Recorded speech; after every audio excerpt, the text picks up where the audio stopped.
589번째 책 소개입니다. 책에서 일부 내용을 발췌하여 소개드립니다. 기회가 되시면 책을 꼭 읽어보시기 바랍니다. 본 영상은 타입캐스트의 AI성으로 녹화하였습니다. 책 제목, 운동의 뇌과학 불안장애에 시달린 뇌과학자가 발견한 7가지 운동의 힘. 저자, 제니퍼 헤이스. 출판일, 2023년 8월 4일. 상상빌더 한 줄 요약. 우울증을 운동으로 치료할 수 있다. 책 소개. 부디 많은 사람들이 이 책의 내용을 실천해 정신건강을 유지할 수 있길 간절히 바란다. 아마추어로서 운동하며 체득한 나의 비결이 꽤 과학적인 논리에 들어맞다는 증거를 확보했다. 내가 제시하지 못한 이론과 실행법을 담은 책이랄까? 우리 삶의 대부분 문제가 운동만으로 해결될 수 있음을 과학적으로 입증하는 책. 잠시 걷는 것만으로 뇌의 용량이 증가되고 지구력 운동으로는 수명을 연장할 수 있다. 일주일에 1시간 운동했을 때 뇌에 생기는 일은? 뇌 건강을 유지하는 데 딱 맞는 나만의 강도를 찾으려면? 정신질환의 진짜 원인인 뇌의 염증을 없애는 운동법은? 고혈압과 심장질환이 있어도 즐겁고 부담 없이 운동하려면? 운동의 뇌과학 몸을 움직일 때 우리 뇌에 생기는 놀라운 변화가 어떻게 우울증, 불안장애, 수면장애 극복에 도움을 주고 집중력, 창의력 향상, 노화 지연에 영향을 미치는지 삶의 다양한 각도에서 탐험한 뇌과학 기반 운동 실천서. 이 책의 저자 제니퍼 헤이스는 세계적인 명문 대학교 캐나다 맥마스터 대학에서 인지신경과학 박사학위를 받은 뇌과학자이자 철인 3종 경기를 완주한 운동학부 부교수다. 저자도 처음부터 운동에 재능을 보였던 것은 아니다. 그는 새해 목표로 운동 계획을 세우지만 늘 실패하는 평범한 책상물림이었다.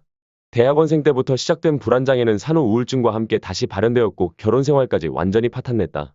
자신은 물론 소중한 딸아이도 돌보지 못하는 삶의 밑바닥까지 갔던 경험 속에서 저자는 우연히 자전거를 타고 난 뒤 운동의 힘을 발견했다. 뇌과학을 공부한 저자는 그 길로 실제로 운동이 뇌와 마음에 어떤 영향을 미치는지 집중적으로 연구했다. 그가 인지신경과학 박사이지만 운동학부 부교수인 이유다. 그는 이 책에서 불안장애로 인해 힘겨웠던 육아와 자신의 결혼 생활을 진솔하게 털어놓으며 사방이 막힌 듯 인생이 막막했을 때 운동이 자신을 구출했던 과정을 드라마틱하게 서술한다. 저자의 뉴로핏 연구소 노어핏 랩에서 진행한 다양한 뇌과학 실험 결과와 흥미진진한 최신 뇌과학 정보를 바탕으로 하여 운동의 힘을 역설하며 직접 실천해볼 수 있는 뇌과학 기반 운동 프로그램까지 소개함으로써 독자들을 운동의 세계로 인도한다. 저자 소개. 저자, 제니퍼 헤이스, 뇌과학자. 뇌과학을 연구해온 헤이스 박사가 운동에 관심을 갖게 된 계기는 특별하다. 그녀는 대학원생 때부터 특정 생각이나 충동이 반복적으로 떠오르는 정신질환인 강박장애를 앓았는데 이런 증상은 결혼 후 육아를 하면서 심해졌다. 그러던 어느 날 우연히 자전거를 탔더니 기분이 한결 좋아지면서 강박장애가 서서히 잦아드는 경험을 했다. 그 길로 헤이스 박사는 철인 3종 경기를 준비해 도전했고 완주와 함께 마음의 병도 거짓말같이 말끔히 나았다.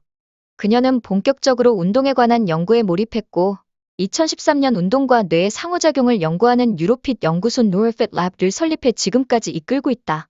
몸을 움직여 정신건강을 회복하고 인지능력을 향상시키는 법을 찾는 연구는 그 가치를 인정받아 여러 재단으로부터 $1,000,000 이상의 지원금을 받았다. 제니퍼 헤이스는 세계적인 명문 대학교 캐나다 맥마스터 대학에서 인지신경과학 박사 학위를 받았다. 이후 토론토 베이크레스트 병원에서 뇌 건강과 노화를 연구하는 박사후연구원으로 지냈다. 우수 과학자 양성을 위한 캐나다 정부의 지원 프로그램 CRC, Canada Research Chairs의 뇌건강 및 노화 연구 분야 위원장을 맡고 있으며 현재 맥마스터 대학의 운동학과 부교수다. 책에서 얻은 내용. 머리말. 건강한 삶을 향한 저의 여정에 들어오신 모든 분께 감사드립니다. 여러분은 이 책에서 저희 독창적인 연구와 제가 인상 깊게 본 여러 연구 결과들을 만날 수 있습니다. 그리고 마지막에 이르렀을 때 몸의 움직임이 마음을 치유하는 놀라운 과정을 여러분도 완전히 이해할 수 있으리라 확신합니다. 이 책은 의학 서적이 아닌 자기계발서입니다. 따라서 의사의 조언을 절대 대체할 수 없습니다. 운동은 우리에게 엄청난 이익을 가져다주지만 부상의 위험성도 항상 지니고 있습니다. 여기에 나오는 운동도 마찬가지입니다. 이 책은 운동에 수반되는 위험을 책임지지 않습니다. 운동을 시작하기 전에 반드시 의사와 상의할 것을 추천합니다. 책에 등장하는 사례 속 주인공은 연구 참여자들의 평균치를 고려해 만들어낸 가상의 인물입니다. 유명인의 사례도 기술되어 있지만 이는 모두 인터뷰와 뉴스 보도 등 2차 정보원을 바탕으로 했습니다. 언젠가는 이들을 직접 만날 날이 왔으면 좋겠습니다. 연구에 기반해 만들어낸 가상 사례를 제외하면 이 책 속 이야기는 모두 제가 실제로 겪었던 일입니다. 경우에 따라서 이름을 가명으로 바꾸었지만 가족과 친구들에 대한 이야기도 마찬가지로 실제 사례입니다. 이 책이 여러분에게 몸과 마음을 더 잘 보살피는 방법을 알려줄 것입니다. 부디 여러분 속에 잠들어 있는 운동 욕구에 불을 붙일 수 있길 바랍니다. 삶을 구원하는 운동의 힘. 세상의 모든 시작은 다른 시작의 끝에서 온다. 세네카 루시스 애네이스 세네카 철학자. 자, 새로운 나를 만날 시간이다. 이제 몸을 움직여 마음을 치유할 것이다. 불안과 우울에서 벗어나고 불면증과 중독에서 해방될 것이다. 또한 잠들어 있던 집중력과 창의력도 깨울 수 있다. 정말 근사하지 않은가? 그런데 잠깐, 무언가 이상하다. 자꾸만 준비가 덜 된 느낌이다. 무언가 부족하다는 찜찜함에 결국 당신은 이번에도 꼼짝하지 않게 된다. 계획 자체가 없던 일이 되고 마는 것이다. 그러고 나니 다시 시작하기는 더욱 망설여진다. 지난번에도 이랬는데 과연 할 수 있을까? 걱정할 것 전혀 없다. 당신만 그런 게 아니니까. 몸을 단련하는 일은 처음 몇 단계만 어려운 법이다. 내가 장담하건대 시간이 지날수록 점점 쉬워질 것이다. 어떻게 하냐고. 바로 나 자신이 실험용 쥐였기 때문이다. 나는 몸을 좀처럼 움직이지 않던 책상 물림이었지만 이제는 철인 3종 경기를 완주한 선수다. 운동은 내 두뇌를 완전히 바꾸어 놓았다. 뇌과학자인 나 스스로도 전혀 예상치 못한 일이었다. 당신이 이 책을 읽는 이유가 운동을 시작하기 위해서든 체력을 기르기 위해서든 금메달을 따기 위해서든 나는 당신을 돕고 싶다. 내가 발견한 것을 당신에게 전할 수 있어 몹시 설렌다. 나는 운동이 선사하는 신경과학적 효능에 근거해 자기개발 원칙을 도출했다. 연구 결과에 기반한 이 책의 운동법은 두뇌를 더 건강하게 만들어줄 것이다. 따라 하기 쉽고 간편한 여러 운동을 통해 이전보다 나은 자신을 만날 수 있으리라 확신한다. 이 책은 단순히 운동과 뇌에 관한 것이 아니다. 그보다는 인생을 헤쳐나가는 일에 대한 것이다.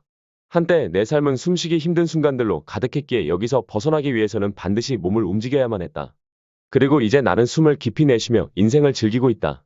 운동이 내 인생의 해독제였던 것처럼 당신에게도 그렇게 되기를 바란다. 당신은 더 긍정적이고 회복 탄력성이 있는 사람이 될 것이다. 또한 운동을 하기 전보다 더 집중력이 높아지고 더 생산적인 삶을 살며 더 의미 있는 인간관계를 맺을 것이다. 이 모든 변화가 정말로 당신에게 일어날 것이다. 다만 이 책의 내용으로 본격적으로 들어가기 앞서 한 가지만 경고하겠다. 운동의 치유력을 실감하려면 실제로 반드시 운동을 해야 한다. 이게 말처럼 쉬운 일이 아니라는 것은 나도 잘 안다. 그러니 천천히 운동과 친해지는 것부터 출발하자. 3년 8개월 24일 전 모든 변화가 시작되었던 어느 날의 이야기부터 시작해볼까 한다. 정말 끔찍이 힘겨운 출발이었다. 2016년 12월 31일 한 해가 마무리되는 날이었다. 우리 집에서 열린 파티였지만 정작 나는 도무지 파티를 즐길 수가 없었다. 당시 내가 숨기고 있던 비밀은 날이 갈수록 무거워졌고 결국 혼자서는 도저히 짊어질 수 없는 지경에 이르렀다. 내 결혼 생활은 파탄나는 중이었다. 아니, 이미 파탄이 나 있었다. 하지만 사람들 앞에서 어떻게 그 사실을 드러낼 수 있겠는가? 파티에 있던 사람들은 내가 죽음이 우리를 갈라놓을 때까지 라고 맹세할 때 함께했던 이들이었다. 그 말은 분명 진심이었다. 하지만 상황은 바뀌었고 약속은 깨졌다. 이제 사랑은 온데 간데 없이 사라졌다. 우리는 새해를 맞이해 형식적으로 짧게 입을 맞출 뿐이었다. 나는 사랑이 넘치는 사람이었다. 그때는 길고 열렬한 키스를 좋아했다. 그러나 그날 밤은 입을 맞추던 원래의 모습에서 너무나도 달라져 있었다. 외로운 결혼 생활 속에서 명랑했던 자신을 잃었다. 하루빨리 이 생활에서 벗어나야 했다. 그렇지 않으면 진짜 나가 영원히 사라져버릴 것만 같았다. 그와 완전히 헤어지기까지는 몇 개월의 시간이 더 걸렸다. 스트레스로 몸이 몹시 쇠약해졌고 이런 상황을 견뎌낼 수 있을지 자신이 없었다. 한동안은 비밀을 감추기 위해 가짜 미소를 지으며 활기찬 날을 연기했다. 그리고 무언가 새로운 것, 무언가 생생한 것, 무언가 나를 흥분시킬 수 있는 것을 갈급히 찾아다녔다. 연애? 분명 활력을 주긴 할 테지만 아직 나는 유부녀였다. 머리를 자르는 것. 이전에도 해보았지만 기분은 전혀 나아지지 않았다. 나는 그동안 책임과 역할이라는 우선순위에서 밀렸던 오로지 나만을 위한 것을 선택하기로 했다.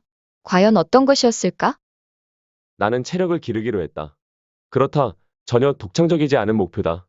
하지만 일반적인 목표는 아니었다. 나는 철인 3종 경기에 참가하기로 마음먹었기 때문이다. 가능한 일이었을까? 적어도 10년 전에 나에게는 불가능한 일이었다. 나는 운동을 잘하는 사람이 아니었기 때문이다. 심지어 초등학교 때는 과체중이었다. 지금도 어린 시절 친구들은 뚱뚱한 여자가 노래할 때까지는 끝이 아니지. 쟨 노래 좀 해봐 라면 나를 놀린다. 사춘기에는 마른 것에 지나치게 집착해 심각한 섭식 장애를 겪었다. 그러면서 내 몸을 거의 파괴하는 지경에 이르렀다. 10대 후반과 20대 초반에는 달리기를 시도해봤지만 모두 실패로 돌아갔다. 그러다 충동적으로 친구의 녹슨 로드 바이크를 빌렸는데 그 뒤로 사이클링에 빠졌다. 자전거는 공부를 하다가 머리를 식히기에 좋았다. 그때 시작한 자전거 타기는 앉아서만 생활하는 학자에서 철인 3종 선수로 전환하는 밑거름이 되었다. 더 나아가 인생의 다음 10년을 버티는데 필요한 체력과 정신력을 길러주었다. 녹슨 로드바이크는 내 커리어를 변경하는 데도 영향을 미쳤다. 당시 나는 신경과학 박사 논문을 마무리하는 중이었다. 뇌세포가 정기적 자극을 이용해서 개별성을 나타내는 방법을 연구하고 있었다. 하지만 사이클링에 빠진 후 나는 동에 관한 연구에 내 박사 후 과정을 모두 바쳤다. 2013년 맥마스터 대학의 신체운동학과에 합류해 뉴로핏 연구소 뉴로핏 랩을 설립했고 운동이 두뇌에 미치는 영향을 집중적으로 연구하기 시작했다. 이제부터 나는 이 책 전체에 걸쳐 우리의 최신 연구 결과를 소개할 것이다. 여러분은 운동이 몸과 마음 사이에서 어떻게 놀라운 상호작용을 만들어내며 삶을 변화시키는지 보게 될 것이다. 2017년 체력을 기르기로 결심했던 내가 희망에 가득 찼듯이 당신도 부디 설레는 마음으로 이 책을 읽어주길 바란다. 당신의 인생도 얼마든지 변할 수 있다. 왜 작심삼일일까? 지금 있는 곳에서 시작하라. 갖고 있는 것을 활용하라. 할 수 있는 것을 하라. 아서 애시 어터 애쉬 미국의 전설적인 테니스 선수. 운동은 왜 힘들까? 새해의 첫날이었다. 나는 방 한 칸에 마련해 놓은 사무실에 앉아 컴퓨터 화면을 멍하니 바라보고 있었다. 철인 3종 경기라는 새로운 목표를 세웠지만 어디서부터 시작해야 할지 몰라 막막했다. 계획을 세우기 위해 웹 브라우저를 연 순간 몸속에서 조용히 거부감이 차오르는 것이 느껴졌다. 내 몸이 굳이 변할 필요가 있어? 라고 항의하는 듯했다. 편안함을 추구하는 인간의 관성이었다. 그렇게 몸과 마음의 불화가 앞으로의 내 여정이 쉽지 않으리라 경고했다. 누구나 운동 계획을 세우면 실천하기까지 처음 몇 단계가 가장 어렵다는 사실을 안다. 하지만 거기에 뇌가 한몫하고 있다는 사실은 모르는 사람이 많다. 뇌는 변화를 독려하지 않는다. 놀랍게도 뇌는 우리가 현 상태에 그대로 머물기를 원한다. 뇌는 끊임없이 변화하는 세상 속에서 이상적인 상태, 즉 항상성을 유지함으로써 몸을 지키고자 분투한다. 동시에 안락함을 벗어나려 하지 않는다. 문제는 뇌가 생각하는 항상성이 유지되는 행복한 상태가 무려 100만 년도 전의 환경을 기준으로 설정되어 있다는 점이다. 물론 여전히 유효한 것도 있다. 이를테면 체온이 그렇다. 뇌와 신체는 36.5도의 체온을 유지하기 위해 협력한다. 너무 추우면 몸을 떨고 너무 더우면 땀을 흘린다. 하지만 에너지 균형의 항상성은 과거와 현재 사이의 괴리가 상당하다. 허기의 알람에 관해서라면 특히 더 그렇다. 허기의 알람은 기아가 실제적 위협이었던 선사시대에 맞추어져 있다. 우리 뇌에서 가장 원시적인 영역인 시상하부는 여전히 원시시대에 머문 채 움직임이 많아지면 허기의 알람을 사정없이 울리는 것이다. 아무런 문제가 없어 보이는가? 여기에는 치명적인 함정이 있다. 허기의 알람은 극도로 배고플 때 울리는 것이 아니라 어느 정도 배가 고픈 느낌만 들면 울린다. 이게 무슨 뜻일까? 뇌는 원시시대를 기준으로 우리가 충분히 움직일 것이라고 가정한다는 의미다. 하지만 현대인은 대부분 그렇게 하지 못한다. 때문에 우리는 필연적으로 움직이는 것보다 많이 먹게 되고 체중을 유지하는 것은 너무나 어려운 과제가 된다. 몸을 움직이지 않는 생활은 뇌의 에너지 균형을 깨뜨렸고 인류 역사상 처음으로 과체중인 사람이 저체중인 사람보다 많아지게 만들었다. 다행히도 우리는 더 많이 움직임으로써 두뇌의 에너지 균형을 회복할 수 있다. 물론 말처럼 쉽지는 않다. 운동한다는 생각만으로도 뇌가 움찔거리니 말이다. 왜 뇌는 그토록 운동을 싫어하는 것일까? 그 이유와 극복하는 방법까지 여기에 소개한다. 첫 번째 이유, 뇌는 게으름을 좋아한다. 운동을 한다는 생각만으로 뇌가 움찔하는 첫 번째 이유는 바로 뇌가 게을러서다. 정확히 말하면 게으르다기보다 검소하다. 뇌는 모든 자발적 운동을 불필요한 지출로 생각하기 때문이다. 뇌는 당신이 생사의 갈림길에 서 있을 때만 운동하기를 원한다.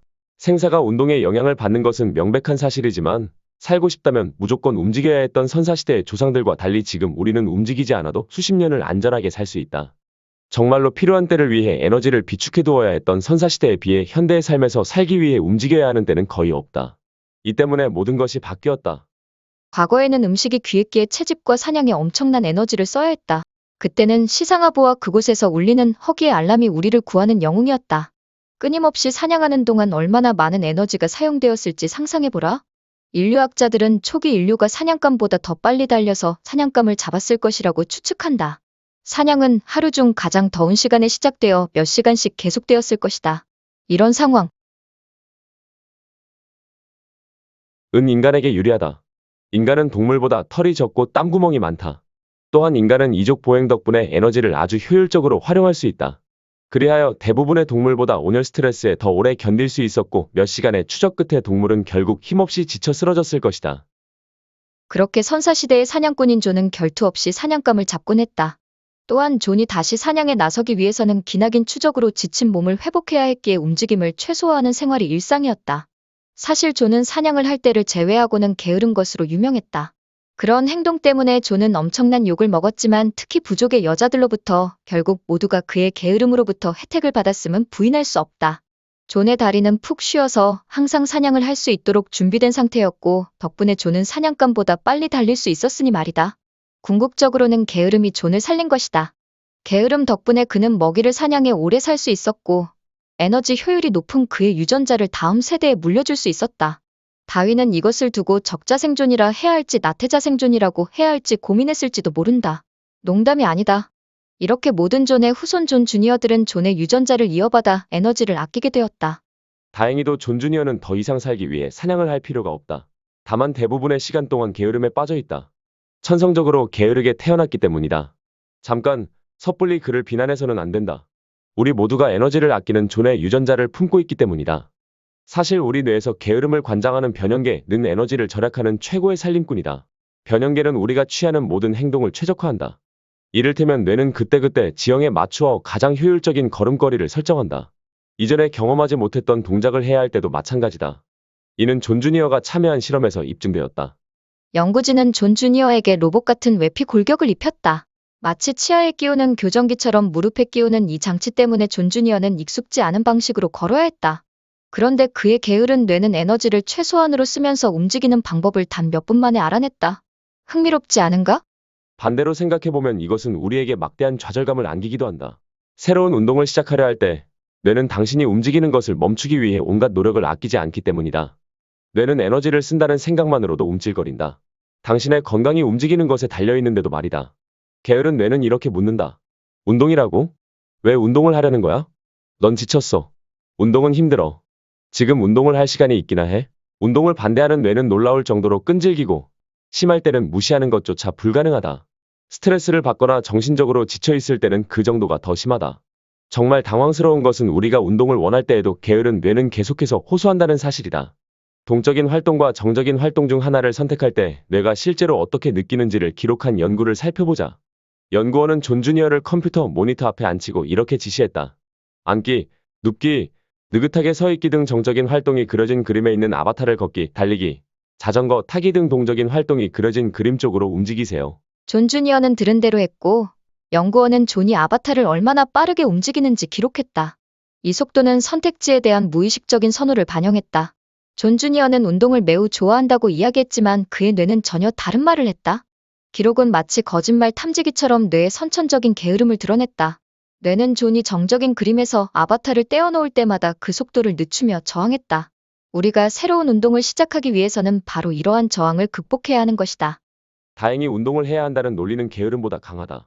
인간의 두뇌 중에서 가장 마지막으로 발달의 합리적인 사고를 담당하는 전전두피질 PFC, Prefrontal Cortex은 좀 더 현명의 게으른 뇌의 감정적인 애원에 논리적으로 반박을 가한다. 이성의 뿌리를 두고 장기적인 목표를 달성하기 위해 게으름을 무시하는 것이다. 물론 전전두피질이 작동하기 위해서는 운동에 대한 계획이 필수다. 달력을 이용해 미리 운동 계획을 세워라. 달력 없이 일하는 것을 상상할 수 있는가? 나는 절대 하지 못한다. 내 달력은 약속으로 가득 차 있다. 물론 예정에 없던 회의를 즉석에서 하는 것도 가능하다. 그러나 그러기 위해서는 많은 노력이 필요하다. 두 번째 이유, 운동은 스트레스를 유발한다. 운동을 생각하는 것만으로 뇌가 움찔하는 두 번째 이유는 운동이 항상성을 깨는 스트레스 요인이기 때문이다. 늘 그렇게 생각할 필요는 없는데도 말이다. 한 가지 예시를 들어보겠다. 당신은 옐로스톤 국립공원에서 휴가를 즐기고 있다. 야외 식사를 맛있게 즐기고 마치려던 그때 어디선가 우르렁거리는 소리가 들린다. 그 소리는 우리 뇌의 무조건 반사 중추인 중뇌에 위치한 뇌의 청반 로커스 코어리어스를 활성화시킨다. 몸을 돌려 자기를 향해 달려오는 곰을 본 당신의 편도체 아믹달라는 두려움에 불을 붙이고 시상하부를 통해 스트레스 반응을 유발한다. 힘든 운동은 분명 스트레스를 가져오지만 그 뒤에 이어지는 스트레스 반응은 역경에 뇌를 대비시키고 신체를 강하고 탄탄하게 한다. 비단 운동 능력을 향상시킬 뿐만 아니라 삶의 고난을 더 쉽게 극복하고 편안하게 받아들이는 강인한 사람으로 만들어준다. 하지만 좋은 것도 지나치면 안 되는 법이다. 새로운 환경에 적응하고 성장하기 위해서는 생체 적응이 필요하지만 지나치면 온몸의 에너지를 소진하고 탈진해버릴 수도 있다. 즉, 이때는 스트레스 누적으로 알로스타틱 부하 러스타틱 로드라는 정반대의 영향을 받는다. 우리는 더 튼튼해지지 않고 오히려 약해진다. 삶에서 이런 스트레스의 부작용을 원하는 사람은 없다. 따라서 신체 능력을 극대화하기 위해서는 힘든 운동 사이에 휴식을 반드시 포함시켜야 한다. 느림과 꾸준함이 답이다. 운동을 막 시작할 무렵에는 당장 눈앞의 결과에 도취되어 휴식은커녕 운동 강도를 조절하지도 못한다. 이런 시나리오를 생각해보자. 봄이 왔다. 태양은 눈부시고 모두가 따뜻한 날씨에 이끌려 밖으로 나간다. 상쾌하고 새로운 분위기에서 사람들이 이리저리 움직이며 미소를 짓고 있다. 겨울잠은 끝이다. 새로운 인생을 시작하기 위해 당신은 운동화 끈을 졸라매고 조깅에 나선다. 신선한 공기가 활기를 북돋운다. 멀리까지 단숨에 달린다. 옆에서는 조깅을 하는 다른 사람들이 인사를 건넨다. 잘 나오셨어요. 힘내세요. 그 말에 당신은 있는 힘을 다해서 속도를 올리고 순식간에 집에 도착한다. 기분이 끝내준다. 빨리 내일도 조깅하고 싶어 마음이 요동친다. 당신은 이 리듬을 끊어서는 안 된다고 여러 번 다짐한다. 그러나 다음날 뇌는 그 결심에 이의를 제기한다. 휴식이 필요해? 리듬을 유지해야 하므로 당신은 뇌의 요청을 무시하고 달린다. 신선한 공기가 활기를 북돋운다. 또다시 빠르게 먼 곳까지 달린다. 조깅을 하는 더 많은 사람들이 인사를 건넨다. 잘 나오셨어요. 힘내세요. 그리고 당신은 사람들 말대로 온 힘을 짜내 속도를 올리는데 최선을 다한다. 그리고 다음날 뇌는 자신의 말을 무시한 것에 대해 극심한 고통으로 응수한다. 온몸이 쑤시고 발까지 아프다. 말 그대로 움직일 수가 없다. 달리고 싶지만 한 발자국도 뗄 수 없을 정도다. 다행히도 며칠이 지나니 통증이 가라앉지만 계획에 차질이 생겼다는 기분 나쁜 사실이 당신을 주저앉힌다. 리듬이 깨져버렸다. 새로운 당신을 만들겠다는 계획도 깨졌다. 나도 운동을 하며 비슷한 결말일 수도 없이 맞았다. 특히 달리기 습관을 만들려던 때가 그랬다. 20대 초반의 일이었다. 대학 시절 내 룸메이트는 대학 육상팀의 간판 선수였다. 그녀가 나에게 조깅을 같이 하자고 권했다. 이야기가 어떻게 전개될지 벌써 눈치챈 사람이 많겠지만 계속해보겠다. 나는 육상 선수인 룸메이트와 조깅을 할 생각에 들떠 있었다. 마침내 조깅을 습관으로 만드는 비결을 알아낼 수 있는 기회가 왔다고 생각한 것이다. 조깅을 약속한 당일 그녀와 나는 몸을 풀기 위해 우선 천천히 달렸다. 나보다 먼저 나와 달리고 있는 다른 사람들이 인사를 건네며 지나갔다. 잘 나오셨어요. 힘내세요. 기분이 끝내줬다. 그러나 좋은 기분은 잠시였다. 이내 그녀는 본격적으로 속도를 올렸고 내 몸은 점차 무거워지기 시작했다. 숨소리가 커졌고 심장박동은 참을 수 없을 정도로 빨라졌다. 도저히 말을 할 수가 없었다. 나는 속도를 줄이자는 애원의 눈길을 보냈지만 룸메이트는 내가 힘들다는 사실을 눈치채지 못한 채 끊임없이 달리기만 했다. 그녀의 눈은 지평선에 고정되어 있었고 입은 귀에 걸려 있었다. 이 순간 조깅은 내게 고문이나 다름없었다. 어떻게 이런 걸 즐길 수가 있는지 이해하기 어려웠다. 인간은 달리기 위해 태어났다고? 적어도 난 절대 아니야. 난 그만둘래. 물론 그것은 잘못된 생각이었다. 또 내 접근 방식도 잘못되었다. 일단 즐거워야 한다. 운동의 즐거움은 섬엽 벤슬러이라고 하는 뇌 영역에서 시작된다. 섬엽은 신체가 항상성을 유지하도록 설계도를 저장하고 있는 곳이며 우리가 어떤 사람인지 적어도 신체적으로에 대한 감각을 제공한다. 신체에는 현재 상태에 대한 정보를 수집하는 일종의 센서 같은 특별한 뉴런이 있는데 섬엽은 이들이 수집한 정보를 자신의 항상성 설계도와 비교한다. 만약 둘 사이에 차이가 있다면 섬엽은 활성화되어 스트레스 반응을 유발한다. 그리고 그 결과물로 통증과 불쾌감이 생긴다. 운동에 대한 각자의 주관적인 느낌을 뜻하는 운동 자각도 RP, Rating of Perceived Exertion는 이러한 섬엽의 활동과 관련이 있다. 예컨대 젖산이 축적되면 항상성의 균열이 생기고 운동 자각도가 상승한다. 대개 젖산 역치에 이르렀을 때의 운동 자각도는 14점이다. 시부리는 운동 자각도와 젖산 역치로 해당 운동이 나의 기분을 좋게 만들지 나쁘게 만들지를 예측할 수 있다.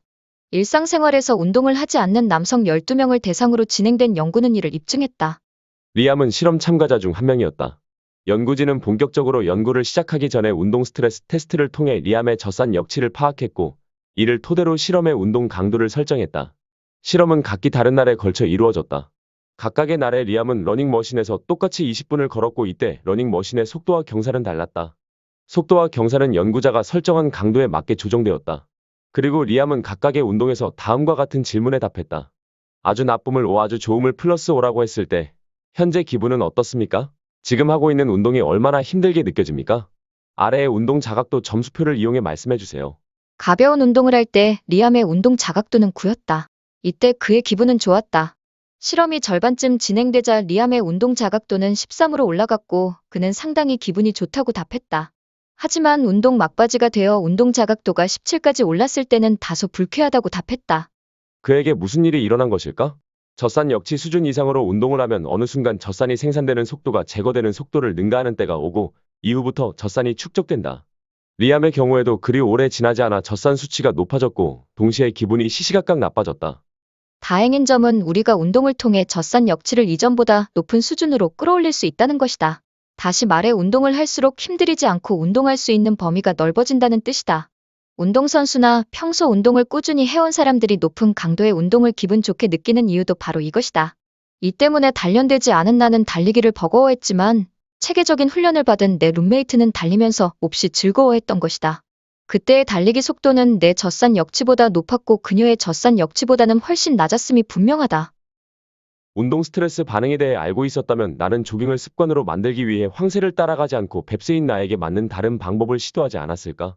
운동을 일상화하는 데 있어 가장 큰 비극은 새로운 운동을 시도하면서 느낀 처음 몇 번의 감정이 장기적으로 그 운동을 지속할지 말지에 막대한 영향을 미친다는 점이다. 안타깝게도 당시 나는 달린 후 기분이 좋지 않았고 그래서 곧 달리기를 그만두었다. 인간은 달리기 위해 태어났다고?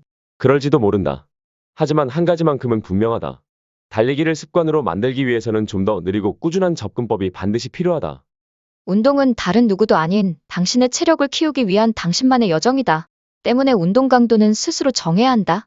딱 맞는 듯한 느낌은 개개인의 젖산 역치에 좌우되기에 다른 사람과의 비교는 도움이 되지 않는다. 이를테면 최근에 많이 움직이지 않았다면 걷는 것만으로도 젖산 역치를 넘길 수 있다. 그래도 아무 문제가 되지 않는다. 중요한 것은 현재 당신의 젖산 역치에서 조금씩 벗어나는 일이다. 걸음마를 때는 어린아이처럼 조금씩 차츰차츰 앞으로 나아가면 된다. 집 앞을 서성이고 동네를 한 바퀴 돌고 그렇게 한 번, 두 번, 세 번 늘려가면 된다. 무엇이 되었든 당신이 피로를 기분 좋게 받아들일 수 있는 운동부터 시작하자. 내가 고안한 걷기 운동을 2장의 마지막에 수록해 놓았으니 참고하라. 분명 운동을 시작하는 데 도움이 될 것이다. 꾸준히 하기만 하면 된다. 처음부터 매일 운동하려 하지 말고 일주일에 3번 운동하는 것부터 도전하라. 운동 일정은 달력에 적어두라. 그리고 첫 술에 배부를 생각 말고 천천히 시도하라. 매주 1에서 2분을 추가하는 것에서 시작해 서서히 운동하는 날도 하루씩 늘려라. 물론 달력에 적어두는 것을 절대 잊어서는 안 된다. 매일 30분을 쉬지 않고 걸을 수 있게 되었는가? 축하한다. 당신은 첫 번째 성공을 거두었다. 이제 속도를 높여서 걸어보자. 그러다 보면 어느 순간 빠르게 걷는 것을 넘어 느리지만 계속해서 뛰고 있는 당신을 발견할 것이다. 이때 작은 성공에 도취되어 서둘러서는 절대 안 된다. 적어도 30분을 쉬지 않고 달릴 수 있을 때까지 걷는 시간은 줄이면서 점진적으로 조깅 시간을 늘려야 한다. 30분을 쉬지 않고 달리기까지 몇 년이 걸릴 수도 있다. 그래도 괜찮다. 그곳에 도달하기만 하면 된다. 훗날 도착한 곳에서 당신이 얼마나 멀리 왔는지 돌아보면 분명 이루 말할 수 없는 뿌듯함이 몰려올 것이다. 어떻게 하냐고. 느리고 꾸준하게 운동하며 마침내 달리기를 습관으로 만든 장본인이 바로 나다. 내 운동 스트레스 내성은 수년에 걸쳐 성장했고 현재는 젖산 역치 수준보다 훨씬 고된 운동까지도 견딘다. 하지만 여전히 나는 몸에 과도하게 스트레스를 주지 않기 위해 일주일 동안 총 운동 시간의 20%만을 젖산 역치 이상의 강도로 운동한다. 이러한 방식으로 운동이 항상 내포하고 있는 과도한 훈련으로 인한 부상의 위험 없이 운동의 치유력만을 활용한다. 그러니 만약 당신도 운동을 하는 일에 스트레스를 받는다면 운동 규칙을 바꾸고 강도를 낮추어 보라. 만성 스트레스를 이겨내려면 인생을 살면서 스트레스를 받는 일은 셀 수 없이 많다. 인간관계 갈등, 학대와 욕설, 금전적인 고민, 차별, 괴롭힘, 업무에서 오는 긴장 등등. 그러나 놀랍게도 우리 몸은 그 모든 스트레스 요인에 항상 똑같이 반응한다. 강도 높은 운동이 SAM과 HPA 축을 작동시키듯 심리적인 스트레스 요인도 SAM과 HPA 축을 활성화시킨다. 다만 운동은 자발적이고 일정 시간 동안만 진행되는 반면 심리적인 스트레스 요인은 비자발적이고 오래 지속된다. 그래서 알로스타시스는커녕 원치 않는 알로스타틱 부하만 가중될 가능성이 크다. 마음의 치유가 필요해서 이 책을 읽고 있는 사람이라면 만성 스트레스에 익숙하리라 생각한다. 만성 스트레스는 최악의 경우 무력감을 남기고 이후에 예기치 못했던 일을 발생시키기도 한다. 바로 경직 프리즈 반응인 학습된 무기력을 유발하는 것이다. 어떤 일이든 해내기 전까지는 항상 불가능해 보이는 법이다. 넬슨 맨델라 최초의 흑인 대통령. 철인 3종 경기에 참가한 날이었다. 시작을 알리는 총소리가 울리면서 파열음이 허공에 메아리쳤다. 안 그래도 초조했던 나는 그 소리를 듣자마자 공황에 빠졌다. 다른 선수들이 물에 뛰어드는 모습을 보고 간신히 정신을 붙잡았다. 나는 물속에서 첫 번째 부표를 향해 헤엄쳐갔다. 사실 내 몸은 이미 한계였다. 가슴이 미친 듯이 두근거렸고 종아리 근육은 당장이라도 쥐가 날 것처럼 꿈틀거렸다. 너무나 두려워서 숨이 막혔다. 숨을 깊이 들이마시고 싶었지만 입으로 들어오는 것은 맑은 공기가 아닌 탁한 녹색 물이었다. 이제 끝이라는 생각이 들었다. 머릿속에 흡사 블랙 코미디 같은 헤드라인이 떠올랐다. 철인 3종 경기에 첫 출전한 여성, 출발하고 100m도 못 가 익사. 그렇게 나는 무덤 안에서도 굴욕감에 몸부림치게 될 것이다. 다행히 그게 내 마지막 숨은 아니었다. 하지만 거짓말이 아니라 나는 그 순간 죽을 수도 있다고 생각했었다. 이것이 불안의 힘이다. 불안은 정신을 왜곡하고 신체까지 망가뜨린다. 그럴 때면 우리는 상황을 있는 그대로 보지 못한다. 공포에 휩싸여 아드레날린이 뇌 곳곳에 스며들어 있을 때면 세상은 사방의 위험이 도사리는 지옥이 된다. 이렇듯 불안의 결과는 극도로 파괴적이다. 불안은 우리가 시도하는 모든 것을 궤도에서 탈선시키는 잠재력을 지니고 있다. 불안은 어디에서 올까? 우리 모두가 때때로 불안함을 느끼기에 당신은 불안이 어떤 느낌인지 잘 알고 있을 것이다. 불안은 스트레스 요인에 대한 뇌의 자연스러운 반응으로 정신을 집중하고 기민함을 유지하도록 해 스트레스 상황에 대처하는 데 도움을 준다. 문제는 불안 수치가 단 몇 초 만에 0에서 100으로 쉽게 상승해버린다는 사실이다. 불안이 100에 달하면 우리는 더 이상 당면한 상황에 집중하지 않는다. 우리가 반응하는 것은 나 자신의 취약함이다. 이는 지나치게 과장되고 편협한 모습으로 나타난다. 상황이 잘못될 수 있다는 점을 과하게 걱정하며 몸은 긴장과 고통으로 쇠약해져 더 이상 정상적으로 움직이지 않는다. 평범한 사람이라도 3명 중 1명은 인생의 특정 시점에 이 정도의 불안을 경험하는 데일 그중 몇몇은 항상 이런 불안 속에서 산다. 그들이 경험하는 불안장애로는 다음과 같은 것들이 있다. 범불안장애, 일상적인 일에 대해 특별한 이유 없이 지나치게 걱정한다. 공황 발작, 실제적인 위험이나 위협이 없는 때에 갑자기 극심한 공포가 몰려와 심장이 터질 듯이 빨리 뛰거나 가슴이 답답하고 숨이 차는 등의 신체 반응이 나타난다. 공포증, 특정 대상이나 상황이 무해한데도 극심한 두려움이나 반감을 느낀다. 사회불안장애, 아무 이유 없이 사회적으로 부정적인 평가를 받거나 누군가가 자신을 면밀히 조사할까봐 극심한 공포를 느낀다. 두뇌는 분명 똑똑하고 사랑스러운 존재이지만 두려움에는 한없이 약하다. 한 가지 예시를 들어보겠다. 어느 날 뇌에서 감정 처리를 담당하는 편도체가 이렇게 경고한다. 이런, 조심해. 12시 방향에 화난 남자가 있어. 고개를 들어보니 정말로 화가 난 것처럼 보이는 한 남자가 가까이 다가오고 있다. 편도체는 소리친다. 맙소사. 적색 경보. 적색 경보. 위험이 임박했다. 경고는 시상하부로 전달되고 시상하부는 스트레스에 대처하는 모든 시스템을 가동한다. 준비됐나? 라고 편도체가 소리친다. 준비 완료. 라고 몸과 마음이 대답한다. 그러나 아무 일도 일어나지 않는다. 그는 어디로 갔지? 라고 마음이 묻는다. 화난 남자가 멀어지는 것을 돌아보며 몸은 모르겠어. 라고 답한다. 그가 화난 것은 맞지만 적어도 당신에게 화가 나지 않았다는 것은 분명해 보인다. 편도체는 겸연스레 어깨를 으쓱이며 이런 오경보야. 그래도 뒤늦게 후회하는 것보다는 조심하는 게 낫지. 안 그래? 라고 말한다. 몸과 마음이 짜증스레 답한다. 또 과민한 편도체 때문에 몸과 마음은 녹초가 되어버렸다. 그러나 편도체는 그저 당신이 만약의 사태를 대비하기를 바랐던 것뿐이다. 두려움에 반응하는 것이 편도체의 일이기 때문이다. 우리가 불안해하는 원인도 바로 이 편도체에서 찾을 수 있다. 편도체는 걱정이 생길 때마다 곧장 시상하부의 일을 보고한다. 그러면 시상하부는 스트레스 반응을 유발하고 몸과 마음의 잠재적인 위협을 알릴 수 있을 정도로 아드레날린과 코르티솔 수치를 높인다. 그 결과 몸과 마음은 스트레스를 느낀다. 이것이 불안함을 느낄 때 우리가 스트레스를 받는 이유다. 불안한 편도체는 어리석다. 편도체 덕분에 신체적, 심리적, 실제적, 잠재적 위협으로부터 도망칠 수 있는 것은 매우 감사한 일이다. 일단 위험 요소가 감지되면 편도체는 스트레스 반응을 이용해 지체 없이 몸에 경고를 한다. 그러나 불행히도 편도체는 위협의 본질은 파악하지 못한다. 따라서 편도체를 맹목적으로 신뢰할 수밖에 없는 몸은 진짜든 아니든 모든 위협에 동일한 방식으로 반응한다. 게다가 편도체는 너무나 부지런하다. 위협이 사라질 때까지 오랜 상태를 유지한다. 실제로 위협이 닥친 상황이라면 이 기능이 유용하겠지만 현실에 존재하는지 알 수 없는 잠재적 위협에 대해서까지 기능하기에 지극히 비효율적이다. 이쯤에서 당신은 위협이 실제하지 않는다고 판명나면 편도체도 그 사실을 인지하나요? 라고 질문할 수 있다. 내 대답은 아니요. 이다. 바로 이러한 편도체의 어리석음 때문에 불안이 끝난 뒤에도 괴로움이 지속되는 것이다. 에이다는 내일 비행기를 타고 출장을 가야 했다. 출장 스케줄을 머릿속에서 떠올리다 문득 뉴스에서 본 비행기 추락 사고가 떠올랐다. 에이다는 혹시나 비행기가 떨어지는 것은 아닐지 걱정하느라 한숨도 잠을 자지 못했다. 휴식이 절실하게 필요한 시간에도 편도체가 언제든 투쟁할 수 있게 몸을 준비했기 때문이다. 불안한 편도체는 평온한 마음 상태를 깨뜨리는 최악의 빌런이다. 에이다의 편도체는 잠재적 위협이 지나가기를 기다리면서 만일에 대비해 스트레스 시스템을 오랜 상태로 유지했다.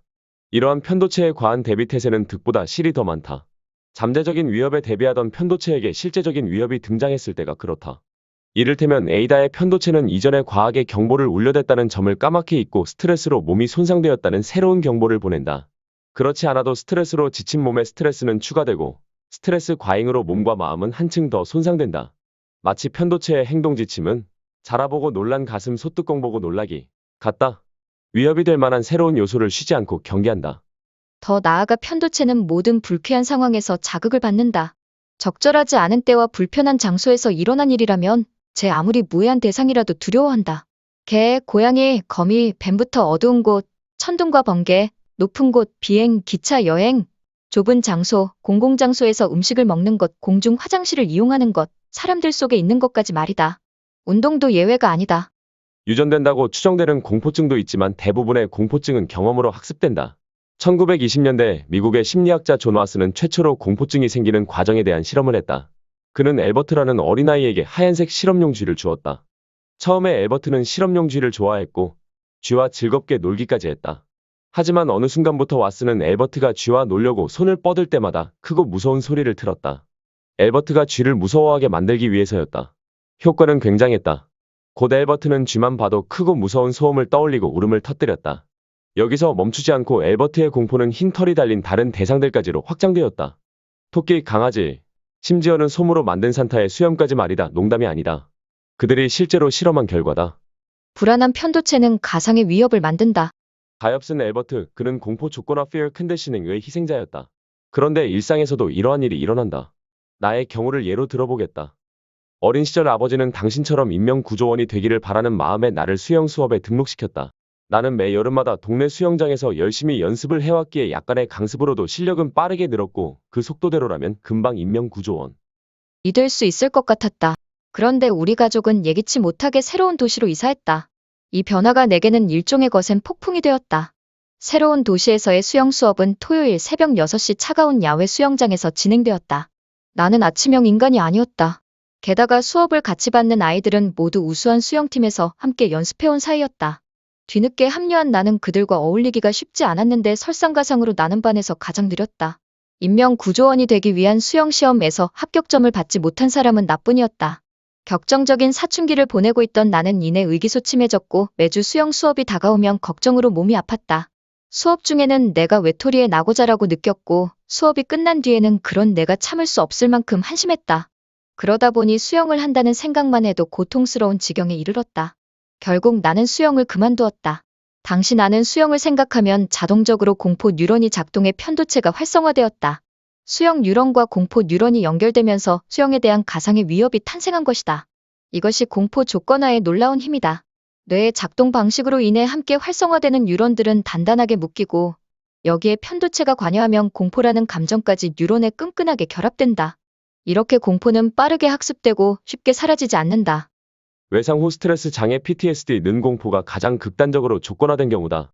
PTSD를 앓는 사람들은 자신이 겪었던 충격적인 사건을 악몽의 형태로 반복적으로 경험하고 일상생활 속의 사소한 계기로도 사건이 떠올라 고통스러워한다. 자라보고 놀란 가슴 소뚜껑 보고 놀란다. 라는 편도체의 행동 지침이 그대로 적용되는 것이다. 단, PTSD로 인한 편도체의 작동은 자라보고 놀라는 것에 비교할 수 없을 정도로 위협적인 경험에 기인한다. 그래서 그들은 단지 조심하는 정도를 넘어서서 죽음의 위협을 느낀다.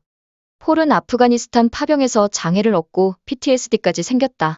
앞뒤, 양옆에서 떨어지는 포탄을 피하며 생사를 넘나들었던 경험을 한 이후로 그는 인파가 넘치는 곳을 의도적으로 피한다. 그러한 곳에 갈 때마다 전쟁의 고통스러운 기억이 머릿속에 떠오르기 때문이다. 폴만 그런 것이 아니다. 트라우마, 즉 정신적 외상을 입은 사람은 누구나 PTSD가 생길 수 있다. 자신이 겪었던 일과 비슷한 모든 상황에서 죽을 듯한 공포를 느낀다. 그게 끝이 아니다. 정신적 외상을 초래하는 사건은 나아가 편도체를 변형시킨다. 편도체는 이전보다 더 조심스럽고 부지런해지고 훨씬 공을 들여 몸을 보호한다. 이를테면 화난 사람이 폴의 앞으로 걸어오면 폴의 편도체는 다른 사람보다 훨씬 심한 공포감에 휩싸여 화난 사람이 지나간 후에도 초경계 상태를 유지할 가능성이 크다. 편도체는 이렇게 조언할 것이다.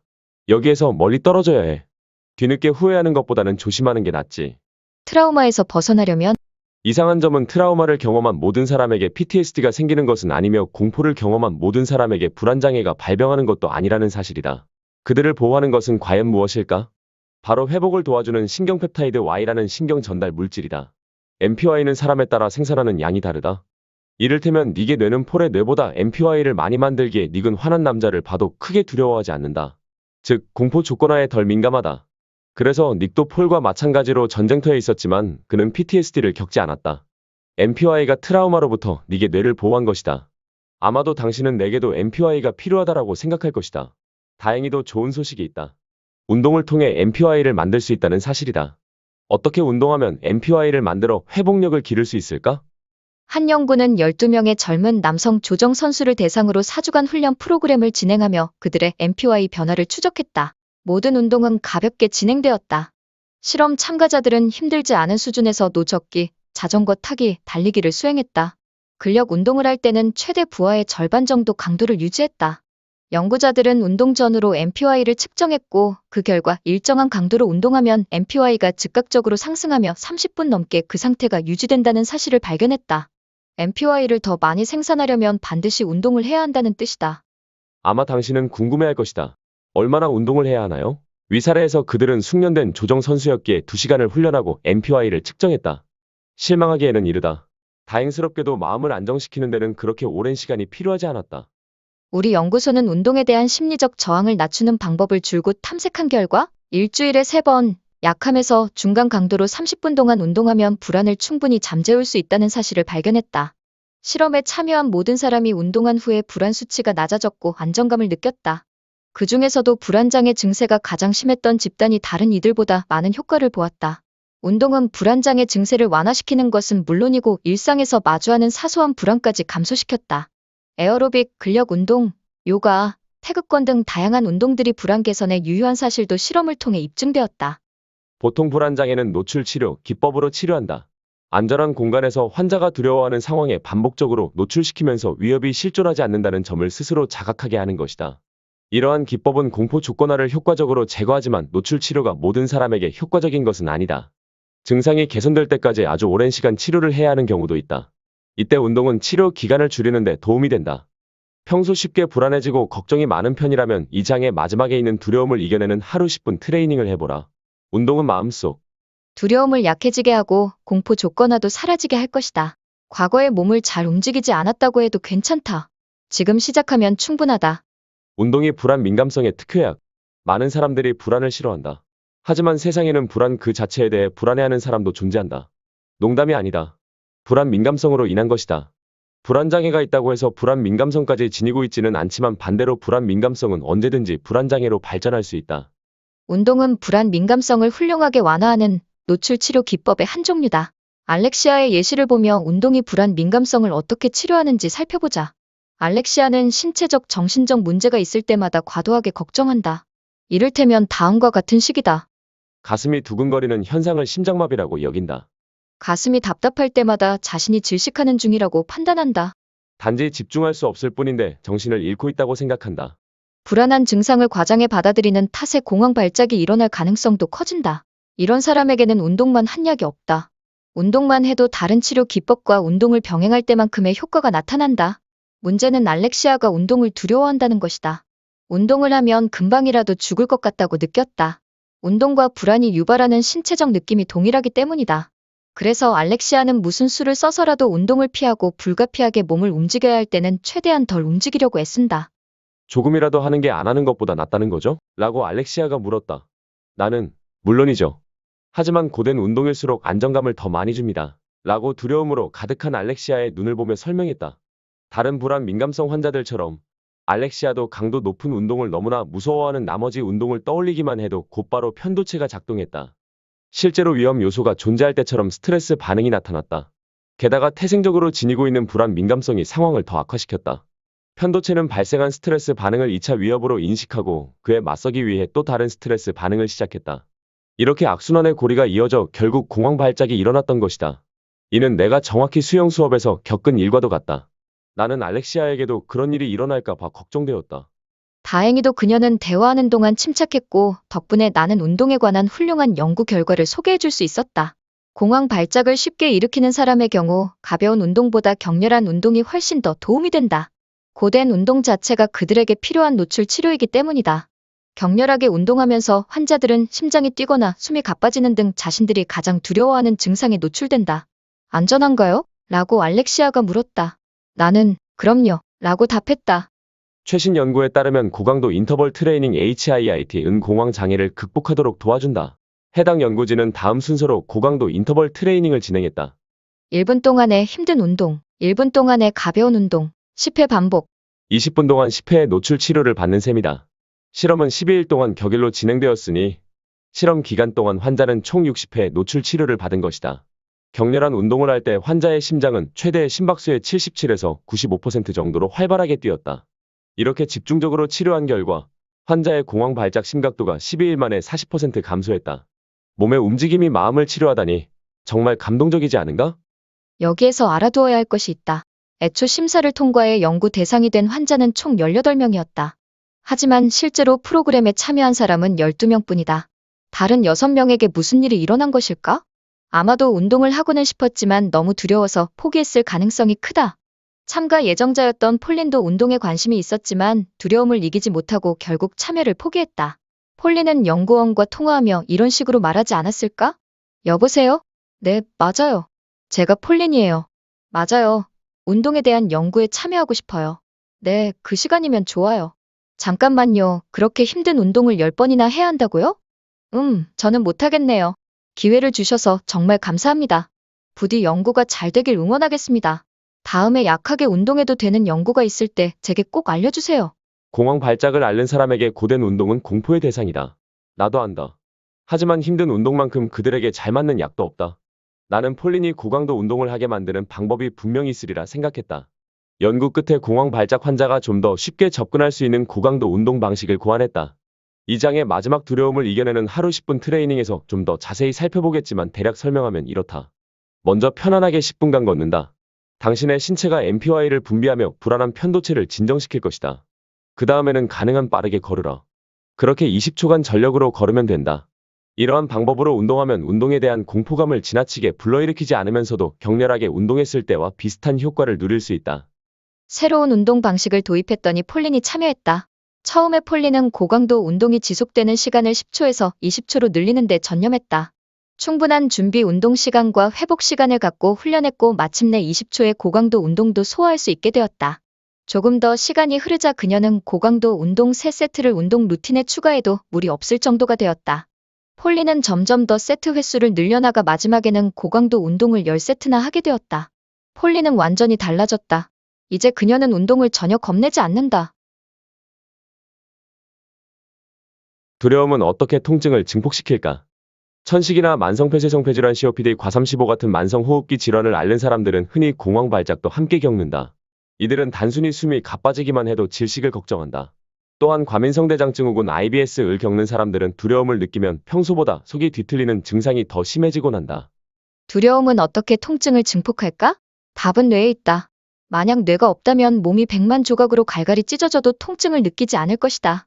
고통이 없는 세상이라니 꿈만 같지 않은가? 하지만 실제로 그런 세상은 악몽이다. 선천성 무통각증 컨제니털 에너지저를 앓은 애슐린 블로커의 사례를 보면 알 수 있다. 애슐린 블로커는 신체의 손상을 뇌로 전달하는 특별한 신경인 통각수용체 노스셉터가 부족하다. 그래서 통증을 느끼지 못하고 상처가 생겨도 알아차리지 못한다. 발목이 부러졌지만 아무런 통증도 느끼지 못해 평소처럼 발목을 사용했고 발목의 부상은 계속해서 나빠져 원래대로 회복할 수 없는 지경에 이르렀다. 다행히 선천성 무통각증은 100만 명 중 1명만 걸리는 희귀한 질환이다. 대다수 사람들은 신체의 통증을 뇌로 전달하는 통각수용체가 충분히 있다. 축구를 하다가 정강이를 걷어차였다고 해보자. 충돌 직후 화들짝 놀라며 재빨리 다리를 빼는 행동은 척수의 반사작용으로 한순간에 이루어진다. 이와 달리 뇌가 실제로 통증을 전달받는 데는 몇 초가 걸린다. 다친 부위에서 척추를 거쳐 뇌까지 통증 신호가 가는데 시간이 걸리기 때문이다. 통증 신호는 통증 신경망을 거치며 정제되는데 이 신경망 뉴럴 매트릭스는 영화 매트릭스처럼 아무것도 모르는 인간에게 현실을 각색해서 보여준다. 따라서 우리가 느끼는 통증 중 일부분만이 현실을 그대로 반영하며 나머지는 뇌가 지어낸 환상에 가깝다. 통증은 뇌신경망의 감각핵 센소리 코어에서 만들어지는데 이마저도 추상적이다. 체감각 지도 sensory homunculus라는 신체의 왜곡된 지도 때문이다. 체감각 지도는 신체를 실제 크기가 아닌 뇌의 감각 피질과 운동 피질이 담당하는 영역을 기준으로 표현한 것으로 특정 감각 기관이 민감할수록 큰 범위를 차지한다. 상처가 나면 그 주위의 통각 수용체는 체감각 지도라는 왜곡된 지도상의 좌표로 신호를 보내 손상의 크기와 범위를 두뇌에 알리는 것이다. 또한 통증 중에서 환상에 가장 가까운 감각은 뇌 신경망의 감정 중추 emotional core에서 만들어지는데 여기서도 통증 신호가 증폭된다. 구체적으로 감정 중추는 세 종류의 뇌 영역으로 구성되어 있다. 일섬엽, 항상성이 깨지는 것을 무서워한다. 이편도체, 신체의 손상에 공포로 반응한다. 세배측 전방대상 피질, DACC dorsal anterior cingulate cortex, 섬엽과 편도체의 반응을 결합해 통증이 얼마나 끔찍한지를 평가한다. 전전두 피질의 한 영역인 전방대상 피질의 위쪽 부분으로 불안과 고통을 느낄 때 활성화된다. 이때 DACC는 우리를 무척 혼란스럽게 만드는 작업도 수행한다. 바로 통각 수용체의 통증 신호를 높이는 일이다. 때문에 우리는 이전보다 아프다고 느낀다. 다친 부위는 똑같고 그대로인데 말이다. 이렇게 정신이 현실을 압도하면서 우리는 현실과는 무관한 통증 강도를 경험한다.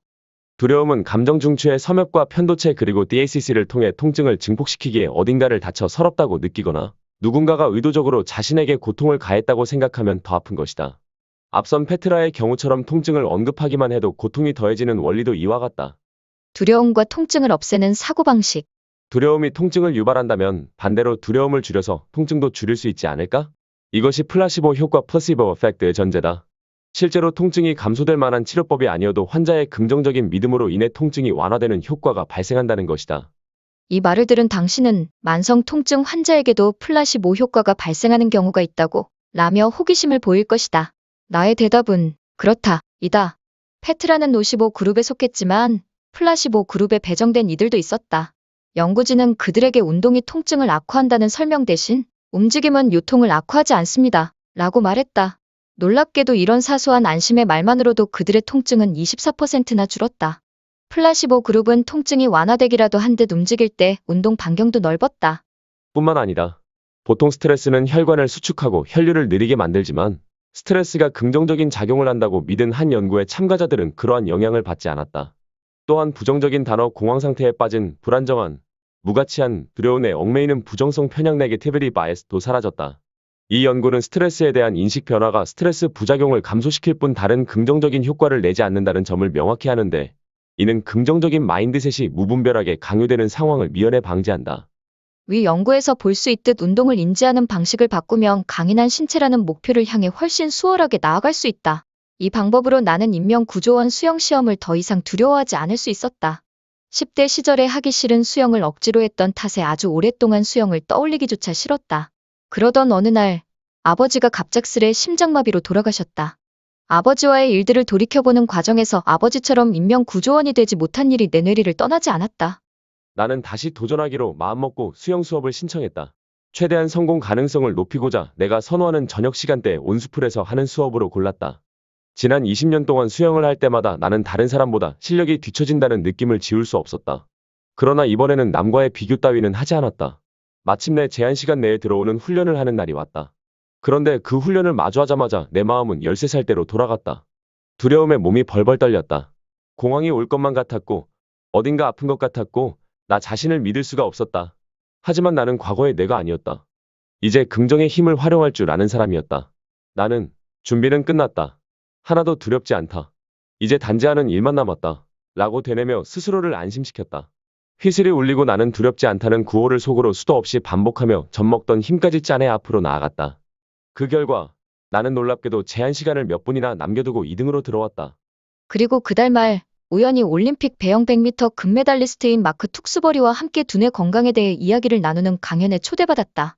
무대에 오르기 전에 마크에게 내 이야기를 들려주니 그는 다 안다는 미소와 함께 자기도 새롭게 사고방식의 틀을 짠 덕분에 금메달을 딸 수 있었다며 나의 일화에 공감해 주었다.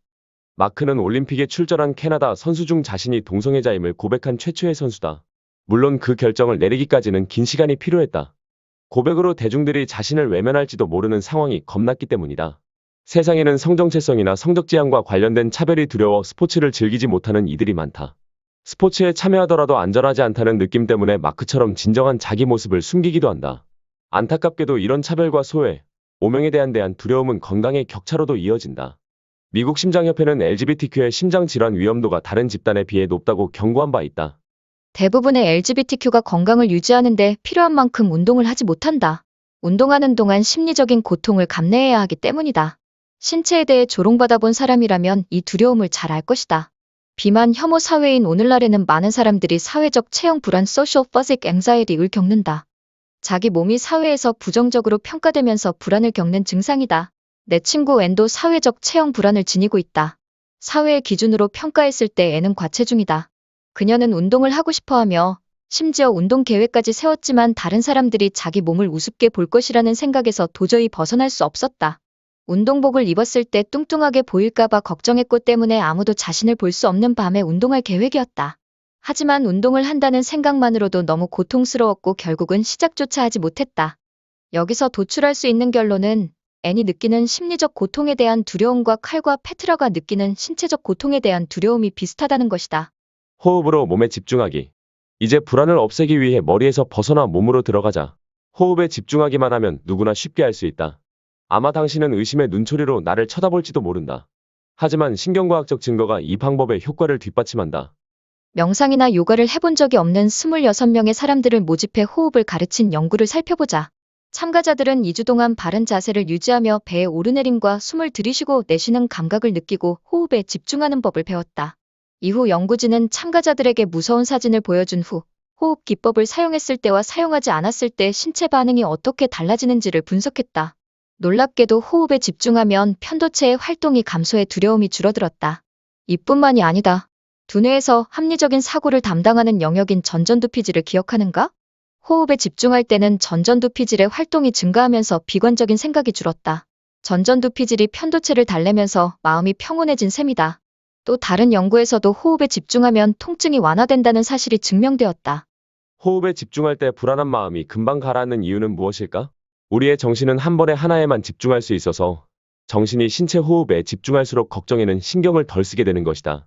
요가, 태극권, 필라테스와 같은 운동은 본래 호흡법을 강조하는 운동이지만 그렇지 않은 유산소 운동에도 호흡법을 적용할 수 있다. 2장 끝 운동 프로그램 코너에 근력 운동에 호흡 기법을 적용한 운동을 실어 놓았으니 참고하길 바란다. 사실 자신의 마음을 챙길 줄 아는 사람들이 운동도 더 꾸준히 실천할 가능성이 크다. 이것은 역으로 대다수 사람에게 운동이 해롭지 않다는 궁극적인 진실을 말해준다. 칼, 페트라, 앵 그리고 나에게 그랬듯 운동은 당신에게도 해롭지 않을 것이다. 운동은 언제나 우리가 가장 두려워하는 결과와 정반대로 작용한다. 칼은 운동을 하면서 심장을 튼튼하게 만들었고 페트라는 통증을 완화했다. 앵은 체중을 자기 의지대로 조절했고 나는 불안으로부터 해방되었다. 2장 초반에 이야기했듯이 나는 단거리 전력 수영을 하는 동안 호흡 집중 기법을 사용했다. 호흡으로 극심한 공포에서 해방된 내 마음은 눈앞의 시합에 몰입하기 시작했고 나는 경기를 성공적으로 마칠 수 있었다. 수영은 운동할 때 발생하는 공황 발작을 치유했을 뿐만 아니라 내 몸을 한층 더 건강하게 단련시켰다. 그럼에도 미래에 어떤 일이 일어날지는 여전히 확신이 없었다. 그런 불확실성은 사람을 미치게 한다. 운명의 신이 내 마음을 읽기라도 했던 걸까? 내게 딱 맞는 계획이 나를 기다리고 있었다. 어느 날 운동이 끝난 후 코치에게 전화가 왔다. 그녀는 내게 자신이 그리는 계획을 말해주었다. 나는 그녀가 무슨 소리를 하는지 도무지 이해할 수가 없었다. 갑자기 하프 철인 3종 경기에 참여하라니. 하프 철인 3종은 당시 내가 헤엄친 거리에 내 배를 가야 했다. 두려움에 몸이 떨려왔다. 하지만 침착하게 생각해보니 이는 어쩌면 나를 운동에 몰입시켜줄 최고의 기회일지도 모른다는 생각이 들었다. 나는 좋아요 라고 말하며 마지못해 수락을 했다. 사실 두려움 말고는 잃을 게 없지 않은가? 강철 같은 몸에 강철 같은 멘탈이 깃든다. 굳은 그의 신발을 신고 1마일을 걸어보기 전에는 그 사람에 대해 판단하지 말라. 인디언 속담. 당신은 마침내 두려움을 극복하고 운동을 즐기게 되었다. 그러나 바쁜 일상 때문에 운동을 건너뛰는 날이 생기기 시작한다. 한두 번 운동을 건너뛰니 게으름은 걷잡을 수 없이 커지고 결국 또다시 운동하지 않는 삶으로 돌아온다. 그러다 몇 개월 후 어느 날 당신은 가슴에 느껴지는 묵직한 통증에 놀라 벌떡 일어선다. 심장마비인가 싶어 병원에 가보지만 의사는 이상이 없다고 진찰한다. 그러나 집에 도착하기가 무섭게 증상이 다시 발생한다. 그것도 전보다 훨씬 강하게. 심장이 아니라 뇌가 문제입니다. 직장에서 스트레스를 많이 받으세요? 라고 의사가 묻는다. 그렇죠. 라고 당신은 인정한다. 하루 2알씩 드세요. 라고 의사가 항우울제를 처방해주면서 말한다. 내가 우울증이라고. 정신이 아프다고 생각해 본 적은 없는데? 항우울제를 보며 당신은 혼란에 빠진다. 별 수 없어 의사의 말대로 약을 먹지만 이상하게도 약은 아무런 효과가 없다. 도저히 나아질 기미가 안 보이는 상황에 당신은 서서히 지치고 기분이 우울해진다. 소파에 쓰러져 텔레비전을 켜니 마이클 펠프스가 자신의 정신질환에 관해 털어놓고 있다. 그는 수영이 자신의 우울증을 치료하는데 도움이 되었다고 이야기한다. 그 말을 들은 당신은 운동화를 주섬주섬 찾는다. 운동화를 신고 끈을 묶어보지만 기운은 없다. 스스로를 간신히 설득해 동네 한 바퀴만 뛰기로 한다. 운동을 하니 기분이 너무나도 상쾌하다. 한동안 이 기분을 잊고 있었다. 당신은 운동 후 느껴지는 상쾌함을 맛보고자 그 다음 날도 뛰었다. 그렇게 뛰는 날이 나흘이 되고 열흘이 되었다. 매일 밖으로 나가 조깅을 한 지 몇 개월이 지난 어느 날 당신은 기분 좋게 잠자리에서 일어나며 당신의 삶의 운동이 절실했다는 진실을 깨닫는다. 그 뒤 당신은 하루 중 운동 시간만큼은 반드시 사수한다. 운동을 하면 할수록 우울한 감정은 줄어들고 결국 당신은 예전의 건강한 삶을 되찾을 것이다. 이 장에서는 우울증의 진정한 해결책이 약물이 아니라 운동인 이유를 배운다. 항우울제, 이래도 쓰시겠습니까? 오늘날 의사들은 정신질환을 여전히 구시대적인 의료 관행대로 치료한다. 우울증, 불안, 강박장애 등 대부분의 기분장애를 오로지 환자가 말하는 증상에 기반해 진단하고 치료한다.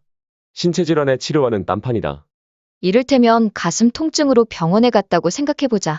의사는 우선 증상의 근본 원인을 찾기 위해 일련의 검사를 진행한다. 심장이 문제인지, 폐가 문제인지, 소화관이 문제인지 알아보는 것이다. 이후 문제의 원인을 발견하면 그에 맞게 치료법을 처방한다. 예컨대 궤양검사에서 양성 반응이 검출되었다면 고혈압, 협심증 등에 쓰이는 베타 차단제가 아닌 궤양 치료제를 쓰는 식이다. 이러한 신체질환의 치료 과정은 우리에게 지극히 당연한 것으로 받아들여진다. 하지만 정신질환인 우울증의 경우는 다르다. 의사는 그 어떤 검사도 없이 그저 환자의 이야기만 듣고 곧바로 항우울제를 처방하곤 한다. 나 또한 이러한 경험을 한 적이 있다. 대학원 시절, 나는 수업 중에 갑자기 욕을 하거나 물병을 들어 동료의 얼굴을 치고 싶다는 충동과 싸워야 했다. 뇌에 어딘가가 잘못되어 미쳐가는 게 분명했기에 학교 심리상담센터에 정신과 의사를 찾아갔다. 나는 의사에게 있는 그대로 상황을 털어놓는 것이 어색하고 어려워 증상을 실제보다 덜 심각하게 묘사했다. 그랬더니 의사는 나를 범불안장애로 진단했다. 더 개탄할 일은 그가 불안장애라는 단어를 입에서 꺼내기 전에 항우울제 처방전부터 건넸다는 사실이다. 오늘날의 항우울제 처방 관행은 정신질환의 대표적인 치료법이 되었다. 프로작, 졸로프트, 팍실 등 항우울제가 세계에서 가장 널리 처방되는 약 중 하나인 사실을 봐도 그렇다. 지난 20년 동안 항우울제 처방률은 가파르게 증가했고 특히 질병에 포함되지 않는 가벼운 우울증에서 두드러지게 나타났다. 우울한 기분은 정말 약물로 치료해야 하는 비정상적 상태일까? 대개 항우울제는 득보다 실이 되는 경우가 더 많기에 남용되어서는 안 된다. 항우울제와 관련된 다음의 세 가지 문제를 생각해보자. 1. 10대 환자의 자살률을 높인다. 모두에게 해당되는 일은 아니지만 때로 항우울제 과다 처방은 끔찍한 부작용과 금단 증상을 유발한다. 사람이 스스로 목숨을 끊게 만들기도 하는 것이다. 당신은 이렇게 물을 것이다. 자살이라고요? 그건 항우울제가 막아야 하는 일이 아닌가요? 맞다. 하지만 항우울제의 자살 방지 효과는 25세를 넘은 사람에게만 해당된다. 어린이나 10대 환자가 항우울제를 복용하면 오히려 자살에 대한 충동이 증가할 가능성이 크다. 이러한 부작용을 사람들에게 인지시키고자 미국 식품의약국은 항우울제의 블랙박스 경고를 필수적으로 표시하도록 규제하고 있다. 2. 항우울제를 복용해도 10명 중 3명은 아무런 효과가 없다.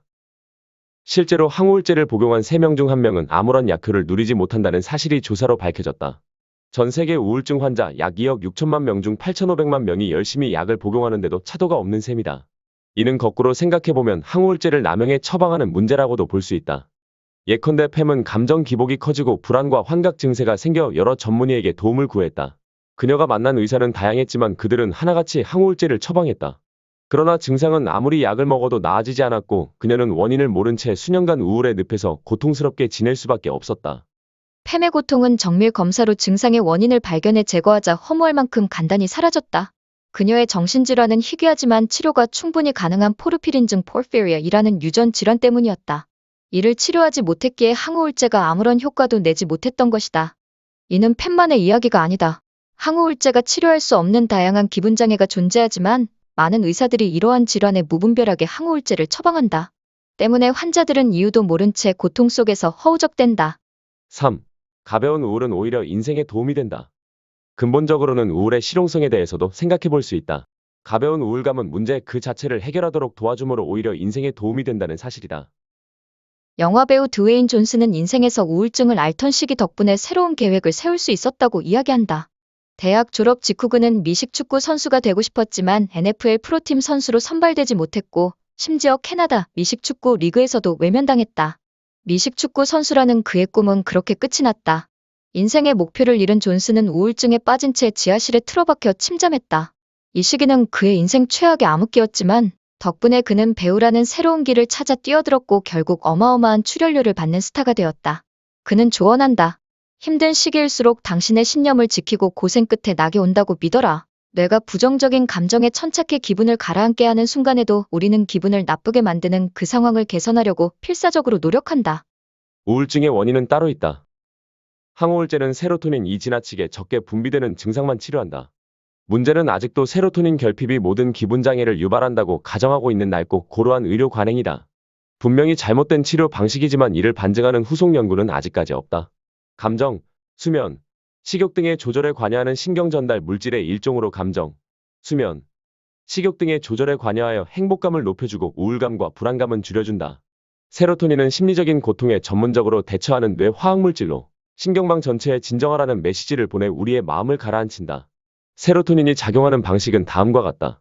1. 뉴런 A와 뉴런 B는 시냅스라고 불리는 작은 간극으로 나뉘어 있다. 2. 뉴런 A가 시냅스로 세로토닌을 분비하면 세로토닌은 뉴런 B의 수용체와 결합해 뉴런 B를 흥분시킨다. 3. 더 많은 세로토닌이 수용체와 결합하면 뉴런이 활성화 상태로 바뀌면서 우리의 기분이 좋아진다. 반면 세로토닌이 부족하면 뉴런을 활성화할 수 없어 슬픔을 느낀다. 항우울제의 작동 기전은 시냅스에서 세로토닌을 흡수해 다시 뉴런 A로 보내는 세로토닌 전달체 SERT, Serotonin Transporter의 대사를 방해해 세로토닌 수치를 높이는 것이다.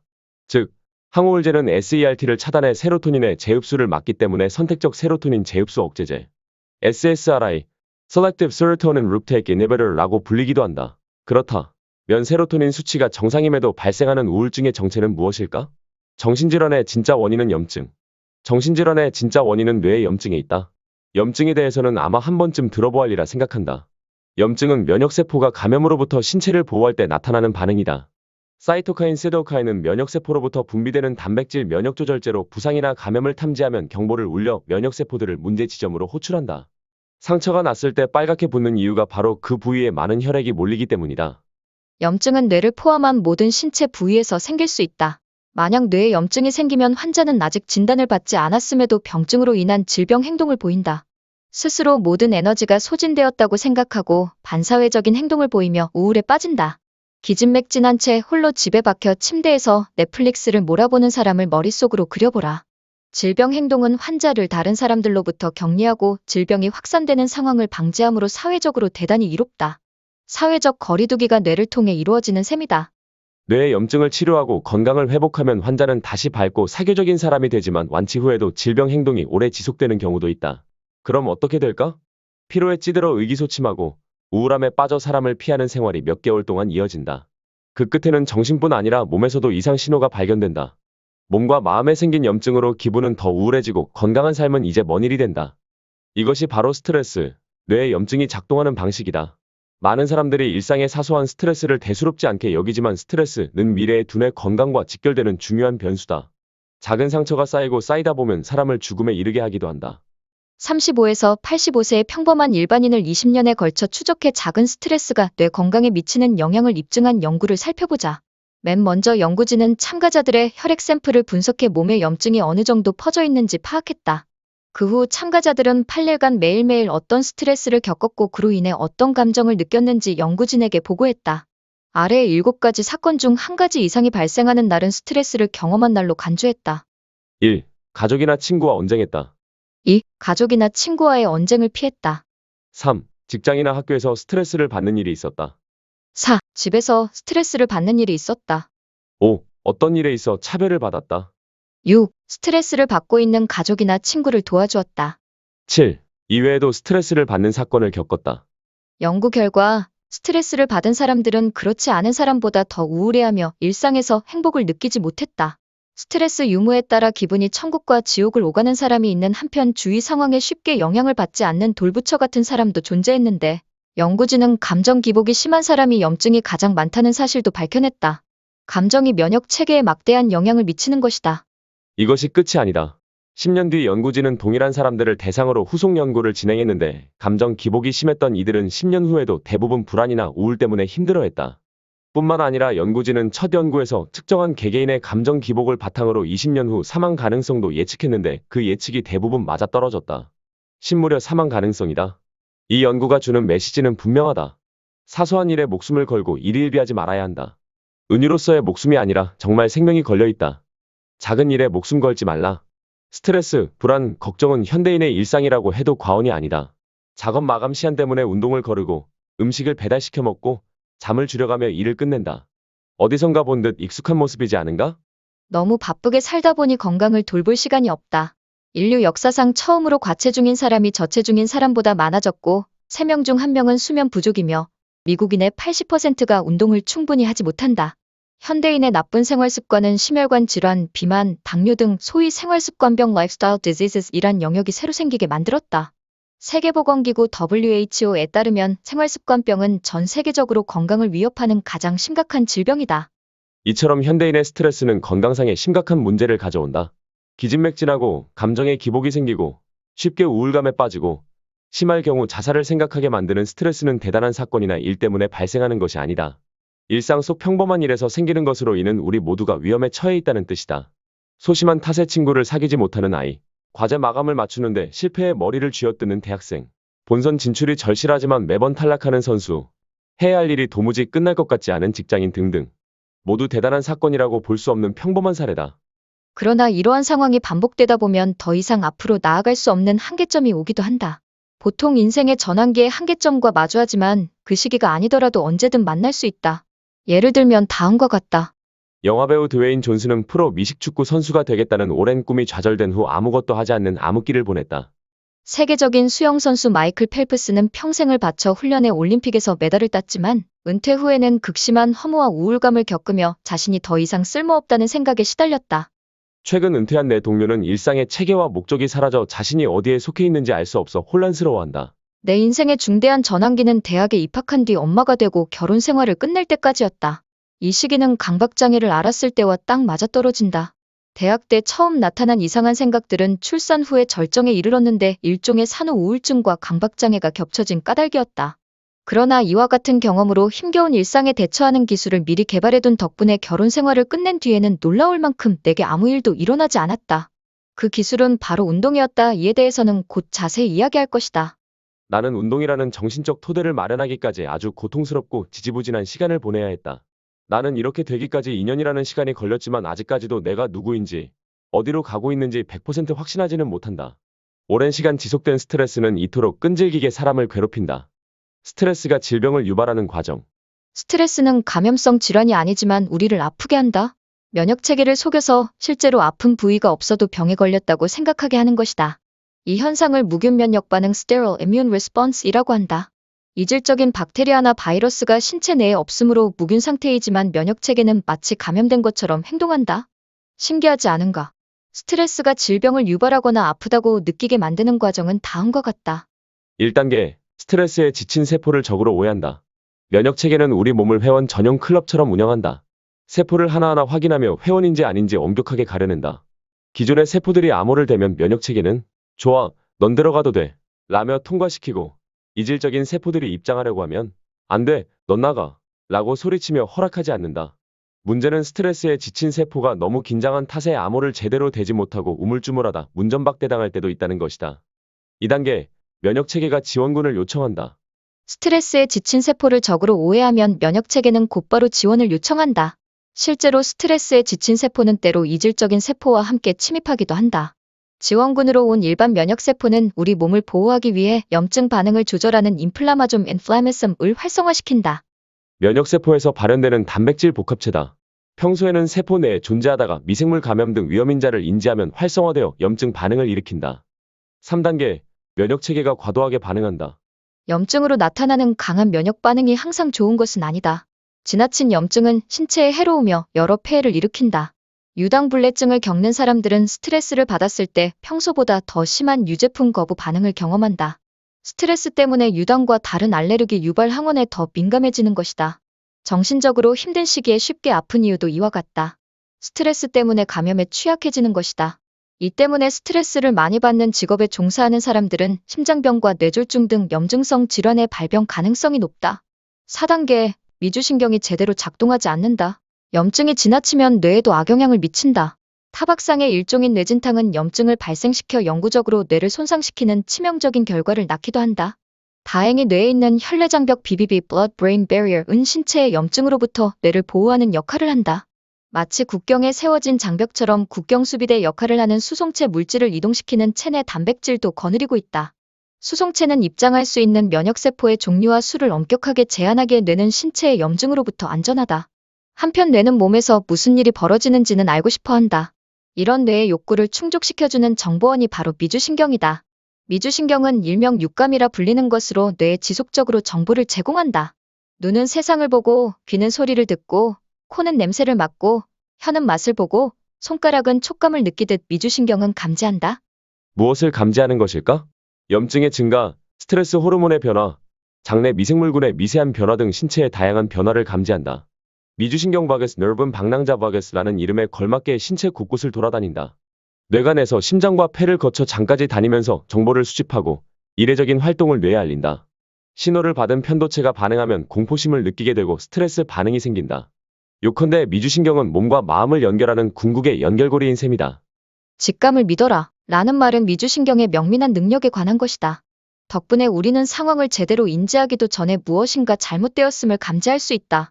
그러나 몸이 심각하게 고장났을 때는 이런 예리함을 잃는다. 몸의 조화가 깨진 탓에 작은 위협에 과도하게 반응하고 매사에 부정적이고 방어적으로 대응한다. 5단계, 면역체계의 피로가 당신을 우울하게 한다. 염증이 더 심해지면 우리 뇌를 보호하던 혈내장벽이 무너진다. 뇌에 염증이 발생하는 것이다. 혈내장벽 곳곳에 뚫린 구멍으로 사이토카인이 스며든다. 이러한 현상은 건강을 심각하게 악화하지는 않지만 사람을 우울하게 만드는 원인이다. 또한 뇌는 세로토닌과 멜라토닌을 만드는 트립토판 트랩도팬이라는 아미노산을 대사하면서 해마를 파괴하는 독성 부산물을 만든다. 이 때문에 스트레스를 받으면 깜빡깜빡하는 등 기억력도 서서히 나빠지게 된다. 트립토판 결핍은 곧 세로토닌 결핍이기에 결국 우울해질 수밖에 없다.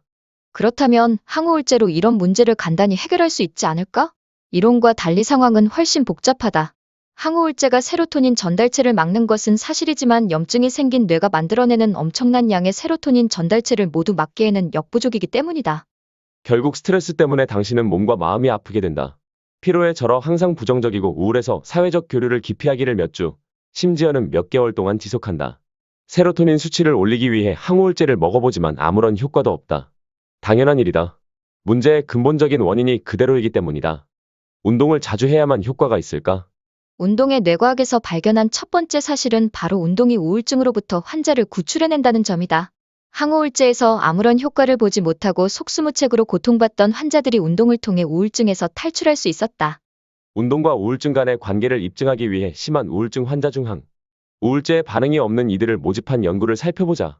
연구자들은 환자의 혈액 샘플로 먼저 그들의 염증 수치를 파악했고 이후 환자를 두 그룹으로 나누어 각각 고빈도 운동과 저빈도 운동을 하게 했다.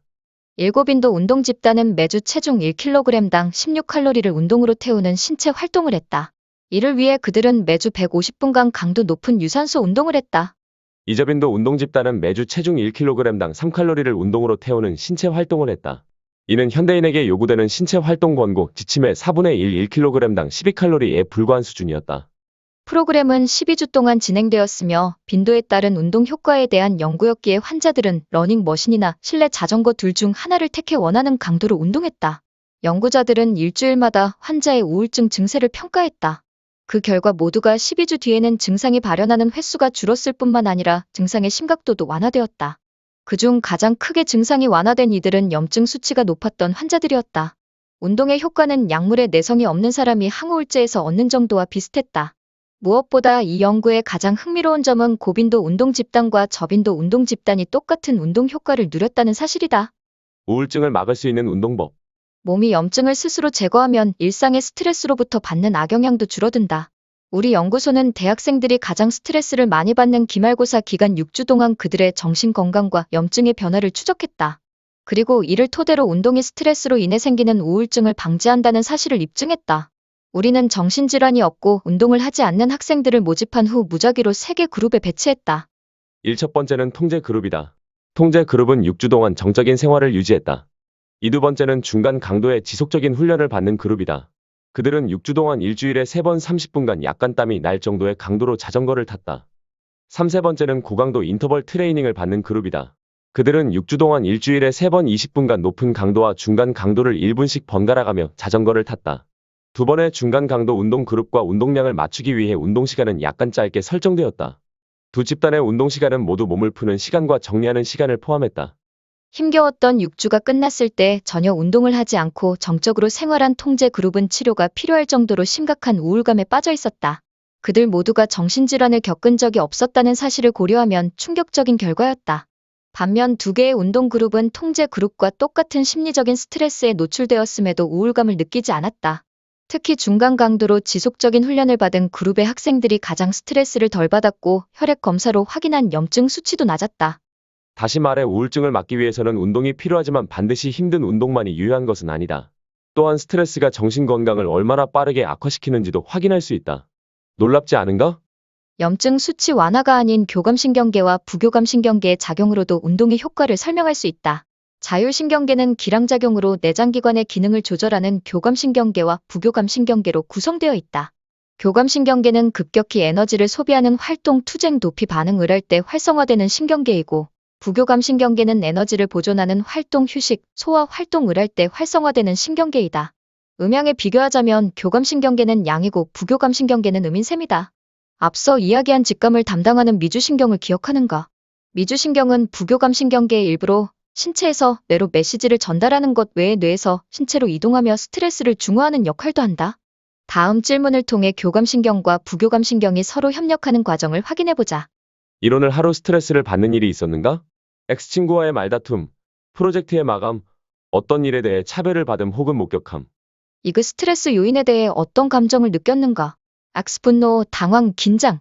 쌈 스트레스를 받을 때 당신의 호흡은 어땠는지 기억나는가? 혹시 숨을 참고 있지는 않았는가? 이처럼 스트레스를 받는 상황이 되어 교감신경계가 활발해지면 우리는 자신도 모르게 숨을 참는다. 숨이 가빠지면 심장이 빠르게 뛰는데 이때 심호흡을 하면 부교감신경계가 활성화되어 교감신경계를 진정시키고 평정을 찾게 한다. 심호흡을 하면 마음이 편해지는 이유가 바로 이것이다. 그러나 교감신경과 부교감신경이 항상 기량작용을 유지하지 않는다.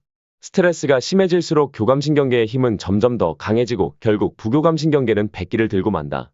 우리가 전력질주를 하다가 심장이 터질 것 같아 주위의 강한 격려에도 불구하고 자발적 탈진을 선언하는 것과 같은 현상이다. 운동은 부교감신경계의 힘을 커지게 한다. 근력이 세지고 민첩해질 뿐 아니라 정신적으로도 강해져 교감신경계를 진정시키고 일상 속 스트레스에 보다 태연하게 대처하는 것이다. 운동의 염증 수치 완화 효과와 자율신경계 진정작용을 상기하면 비단 운동은 약물 내성을 지닌 환자에게만 필요한 약이 아니다. 항우울제에 반응하는 사람에게도 충분히 의미가 있다. 내 동생의 경우 항우울제를 복용하며 기분장애 증상을 억제해왔는데 내가 하프 철인 3종을 준비하자 동생도 치료를 위해 엽기 운동을 시작했다. 물론 그 효과는 내가 겪은 것처럼 놀라웠다. 항우울제의 불쾌한 부작용이 확연히 줄어들었을 뿐 아니라 일상에서 마주치는 스트레스 요인에 담담하게 대처할 수 있게 되었다. 운동 덕분에 동생도 건강을 되찾았다. 당신도 운동으로 우울증을 치료하고 예방하고 싶은가? 그렇다면 사소한 것이 큰 변화를 일으킨다. 라는 말을 항상 마음속에 간직하고 운동에 임하자. 우울증을 앓는 1,400명 이상의 성인을 대상으로 한 연구에 따른 면 유산소 운동과 근력 운동은 모두 우울증을 이겨내는 데 도움을 준다. 유산소 운동을 일주일에 3번 했을 때 우울증을 완화하는 데 효과가 있었고 강도에 따른 차이는 없었다. 가장 중요한 것은 지속 시간이었다. 운동 시간을 10분만 늘려도 항우울 효과가 급격하게 늘어났다. 반면 근력 운동의 경우는 지속 시간보다 강도가 중요했다. 일주일에 2~3번 근력 운동을 했을 때 운동 강도를 10%만 높여도 항우울 효과가 급격하게 커졌다. 이때 웨이트 트레이닝, 요가, 태극권 등 모든 종류의 근력 운동이 우울증 완화에 효과가 있었다. 우울증 등 정신 건강을 위한 운동법을 2장 마지막에 실었다. 근력과 체력에 따라 유산소 운동과 근력 운동의 강도를 높이는 방법도 수록했다. 이 운동을 야외에서 하면 트립토판을 세로토닌으로 바꾸어주는 비타민 D도 보너스로 얻을 수 있다. 보통 우울증을 앓는 사람들은 비타민 D 수치도 낮기 때문에 야외에서 운동하는 것이 더 효과적이다. 유산소 운동이든 근력 운동이든 종류를 불문하고 모든 운동은 강력한 우울증 예방주사다. 역대 최대 규모로 진행된 한 연구가 이러한 운동의 효과를 입증했다. 연구진은 정신적, 육체적 질환을 앓은 적이 없는 약 3만 3천 명의 건강한 남녀에게 운동의 빈도와 강도, 지속 시간 등 운동 습관에 대해 질문했다. 그러고 나서 11년 뒤 후속 연구를 통해 그들 중 우울증을 앓은 사람이 있는지 조사했다. 그 결과 운동을 하지 않은 사람들이 우울증에 걸린 확률이 높았고 어떤 강도로든 일주일에 1시간 이상 운동을 한 사람은 우울증에 걸리지 않았다. 만약 연구에 참여한 모든 사람들이 일주일에 1시간 이상 운동을 했다면 우울증 발병을 12% 이상 낮출 수 있었을 것이다. 다만 1시간 넘게 운동하거나 더 높은 강도로 운동해도 우울증 예방 효과가 더 높아지지는 않았다. 즉 어떤 강도로든 일주일에 1시간만 운동하면 우울증을 충분히 예방할 수 있다. 일주일에 1시간을 투자해 얻는 효과치고는 가성비가 좋지 않은가? 물론 인생을 살다 보면 도저히 운동을 할 수 없는 때도 있다. 나는 아이를 낳고 난 후가 그런 시기였다. 미칠 듯이 피곤하고 온몸이 아파서 움직일 수가 없었다. 별개로 머릿속에 이상한 생각 때문에 가장 고통스러웠던 시기이기도 했다. 이후 의사의 진단으로 무슨 병인지 명확해지자 마음이 조금 편해졌지만 그래도 항우울제를 먹기는 싫었다. 혹시 약을 먹지 않고 증상을 치료할 수 없을까요? 라고 걱정스럽게 물은 후 숨을 죽인 채 의사의 대답을 기다렸다. 의사는 단언했다. 당연히 가능합니다. 나는 안도의 한숨을 쉬었다. 그는 인지행동치료 CBT를 권했다. 인지행동치료가 뭔가요? 라는 나의 물음에 그는 뇌의 배선을 바꾸는 방법입니다. 라고 설명했다. 당시 내 뇌는 아끼는 일을 해치는 상상을 하면 자동적으로 불안감이 발생하도록 배선되어 있었다. 이 배선을 고쳐 증상을 완화할 수 있다는 것이었다. 인지행동 치료는 노출 치료 기법과 매우 비슷하다. 자기 생각에 노출시켜 사고방식을 바꾸는 방법을 가르친다. 나에게 인지행동 치료는 내 생각을 진실이 아닌 선택지로 보는 방법을 가르쳐 주었다. 뒤로 물러서서 잠시 생각해 볼 시간을 준 덕분에 나는 머릿속에 이상한 생각에 대해 의문을 제기할 수 있었다. 나의 분석적인 두뇌는 이런 접근법을 좋아했고 이후 운동을 다시 시작할 때 인지행동 치료를 병행하자 정신건강은 한층 더 나아졌다. 최고의 공격은 예방. 한 번도 안 핀 사람은 있어도 한 번만 핀 사람은 없다. 라는 말처럼 중독되었던 뇌는 재발에 항상 취약하다는 사실을 잘 표현한 말은 없다. 가수 프린스 로저스 넬슨, 마이클 잭슨, 휘트니 휴스턴, 영화배우 필립 시모어 호프먼 등 약물 과다 복용으로 사망한 유명인들 이야기를 들을 때마다 우리는 저 교훈을 되새긴다. 호프먼은 20대 초반에 약물을 끊은 뒤 20년 넘게 멀리했지만 그의 뇌는 오랜 시간이 지난 후에도 여전히 약물의 쾌락을 기억하고 있었다. 결국 그는 약물 과다 복용으로 목숨을 잃었다. 모르는 사람들이 보기에는 갑작스런 죽음이었다. 휴스턴의 사망보도 직후 미국의 언론인 빌리 오라일리는 투데이쇼에서 휴스턴을 맹비난했다. 그는 휴스턴이 스스로 죽음을 앞당겼으며 그에 대해 사회가 해줄 수 있는 일은 없다고 말했다. 그는 중독이 정신질환인 것을 알고 있었지만 중독자가 의지를 조절할 수 있다고 생각한 것이다. 폐암에 걸리는 것은 자신의 의지로 어떻게 할 수 없는 일이지만 크랙 강력한 코카인의 일종에 중독되는 것은 자신이 선택한 일이다. 라고 말하며 스스로 중독으로 인한 두뇌 손상에 대해 얼마나 무지한지를 드러냈다. 만성적인 약물 남용이 이어지면 중독자의 뇌에는 자유의지가 사라진다. 운동이 뇌의 회복을 돕는 것도 사실이지만 시간이 지날수록 그 효과는 서서히 떨어지기에 마약과의 전쟁에서 승리하기 위해서는 예방이 먼저다. 운동이 중독을 예방한다. 운동은 약물의 유혹에 빠지기 쉬운 집단을 효과적으로 보호한다. 어느 집단이 약물에 가장 취약할까? 인간은 누구나 약물에 빠질 수 있지만 그중 뇌가 빠르게 발달하고 있는 10대가 특히 위험하다. 10대의 뇌에서는 뉴런과 기타 뇌세포로 구성된 회백질과 그물망처럼 모든 회백질을 하나로 연결하는 백질에 대한 점검이 이루어진다. 호기심이 많은 10대의 뇌는 회백질을 과도하게 생산하고 그 절반을 전전두피질에서 폐기한다. 이로 인해 10대에는 감정을 조절하고 충동을 제어하는 전전두피질이 온전히 작동하지 않아 중독에 더 취약한 것이다. 사춘기까지의 이러한 뇌의 점검 활동은 자신의 환경에 기반한다. 물론 일부 연구자는 10대의 뇌가 덜 발달되어 있는 이유를 그들의 더 많은 경험을 촉진하기 위한 설계라고 가정하기도 한다. 그러나 10대 뇌의 왕성한 학습은 진화론적 관점에서는 생존에 유용하지만 약물 중독에 있어서는 오히려 해가 된다. 이를테면 중독자 자녀의 경우 부족한 도파민 수용체를 보충하기 위해 쉽게 약물에 손을 댈 수도 있기 때문이다. 도파민 보상 체계에는 성별의 차이가 존재하는데 여성의 뇌는 보상 경험에 더 큰 자극을 받는다. 때문에 지금까지는 여학생보다 남학생의 약물 중독률이 더 높았다. 그러나 그 격차는 점점 줄어들고 있다. 10대를 포함한 중독에 취약한 이들을 올바르게 보호하는 방법은 무엇일까? 최신 연구는 그동안 우리가 잘못된 방법으로 약물 취약 집단을 보살피고 있었다는 사실을 일깨운다.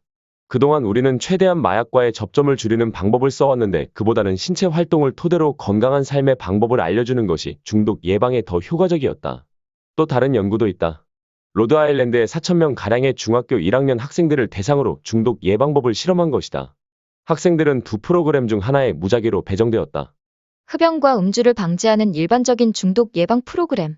전자기기 사용 시간을 줄이면서 신체 활동을 늘리고 건강한 식습관을 만드는 데 집중하는 에너지 균형 프로그램. 두 프로그램은 모두 3년 동안 5회 진행되었고 결과는 놀라웠다. 에너지 균형 프로그램에 참여한 10대들은 중독 예방 프로그램에 참여한 10대에 비해 흡연 및 음주에 훨씬 덜 빠졌다. 이 연구는 뇌가 약물을 사용함으로써 익어버리는 광고 등 1980년대 마약 예방 캠페인의 효과에 강력한 의문을 제기한다. 왜 일반적인 중독 예방 프로그램은 성과를 거두지 못할까? 연구진은 중독 예방 캠페인이 오히려 10대들의 호기심을 자극하는 역효과를 냈을 가능성을 지적한다. 10대 자녀들에게 무엇인가를 하지 말라고 말해본 경험이 있다면 이해하기 쉬울 것이다. 10대에게는 무엇을 하지 말라고 제안하기보다 운동 등 건강한 삶의 방식을 가르치는 편이 훨씬 효과적이다. 이것이 보편적인 마약 예방 프로그램이 지니고 있는 한계다. 에너지 균형 프로그램은 바로 그 건강한 삶의 방식을 가르친다. 신체 활동으로 더 많은 도파민을 얻는 방법을 알려주었고, 결과적으로 신체 활동이 많은 10대는 그렇지 않은 이들보다 알코올과 약물에 덜 빠져들었다. 운동은 남학생과 여학생 모두를 긍정적으로 변화시켰다. 특히 여학생의 경우 중독에 취약한 특성에 따라 운동에도 쉽게 빠져들어 더 큰 혜택을 누렸다. 여성이 남성보다 덜 움직이는 경향은 미국뿐만 아니라 전 세계에서 관찰된다. 이런 점을 고려할 때 여학생을 대상으로 하는 달리기 프로그램은 중독에 취약한 환경에 처한 고위험 청소년을 약물로부터 보호하는 탁월한 방법이다. 우리 집 근처에 위치한 FAB Fit, Active Beautiful라는 달리기 클럽이 그 예다. 여학생들은 운동을 통해 스스로 무언가를 결정하는 데 필요한 자신감을 얻는다. 내가 가르치는 대학원생 중 한 명도 이 단체의 자원봉사 코치로 11에서 14세 여학생들이 5km를 달릴 수 있게 훈련시킨다. 여학생들은 훈련을 받으며 인생의 가장 취약한 시기를 헤쳐나갈 수 있는 강인한 정신을 얻는다. 자전거를 타며 중독에서 벗어나다. 내 어린 시절에도 여학생을 위한 달리기 클럽이 있었다면 얼마나 좋았을까. 나는 결핍된 도파민을 채우기 위해 방황했고 그 과정에서 어리석은 선택을 하기도 했다. 그리 자랑스럽지 않은 과거이지만 10대가 중독에 얼마나 취약한지 각성시키고자 공개한다. 나는 어릴 적 담배에 손을 댔다. 아버지가 흡연가였기 때문에 시작이 더욱 쉬웠다. 공교롭게 흡연을 시작한 시기는 수영을 그만둔 여름이었다. 친구들과 나는 담배의 느낌만 확인하자고 다짐했으나 얼마 지나지 않아 나는 담배가 없으면 안절부절 못하는 사람이 되어버렸다. 그 과정은 너무나 자연스러워 죄책감도 느끼지 못했다. 평소 스스로를 마음먹은 일을 해내고야 많은 집요한 사람이라고 생각했지만 나는 3번의 시도 끝에 간신히 금연에 성공할 수 있었다. 애석하지만 이것이 정상이다. 통계 자료를 살펴봐도 금연했던 흡연자 중 절반이 1년 안에 다시 담배를 핀다. 처음 2번의 금연 시도 때는 니코틴이 주던 도파민을 음식으로 대체하려고 노력했다. 초콜릿 케이크, 딸기 아이스크림, 치즈 등 상상할 수 있는 모든 기름지고 맛있는 음식을 먹어치웠다. 그 결과는 어땠을까? 나의 뇌는 담배 대신 음식을 갈망하기 시작했다. 과식은 약물과 비슷한 방식으로 보상 시스템을 지배하면서 사람을 음식 중독으로 이끌기 때문이다. 담배는 끊었지만 살이 찌고 건강은 좋아졌다고 말할 수 없는 상태였다. 처절한 노력으로 건강한 식습관을 회복하고 살도 뺐지만 스트레스를 받는 상황이 오면 담배를 피우고 싶다는 충동이 걷잡을 수 없을 만큼 크게 일었다. 한 모금 피우는 게 뭐 얼마나 나쁘겠어? 라고 뇌가 나를 꼬드겼다. 이 유혹에 몇 번 넘어가자 자극과 담배 사이에 강철 같은 연결고리가 되살아났고 나는 다시 담배에 완전히 빠져버렸다. 다행히도 대학원 때 시도한 3번째 금연은 성공이었다. 낡은 로드바이크를 막 얻은 참이었던 나는 담배나 음식 대신 운동으로 도파민 결핍을 대체했다. 효과는 굉장했다. 물론 운동을 더 일찍 했더라면 아예 중독되지 않았겠지만 말이다.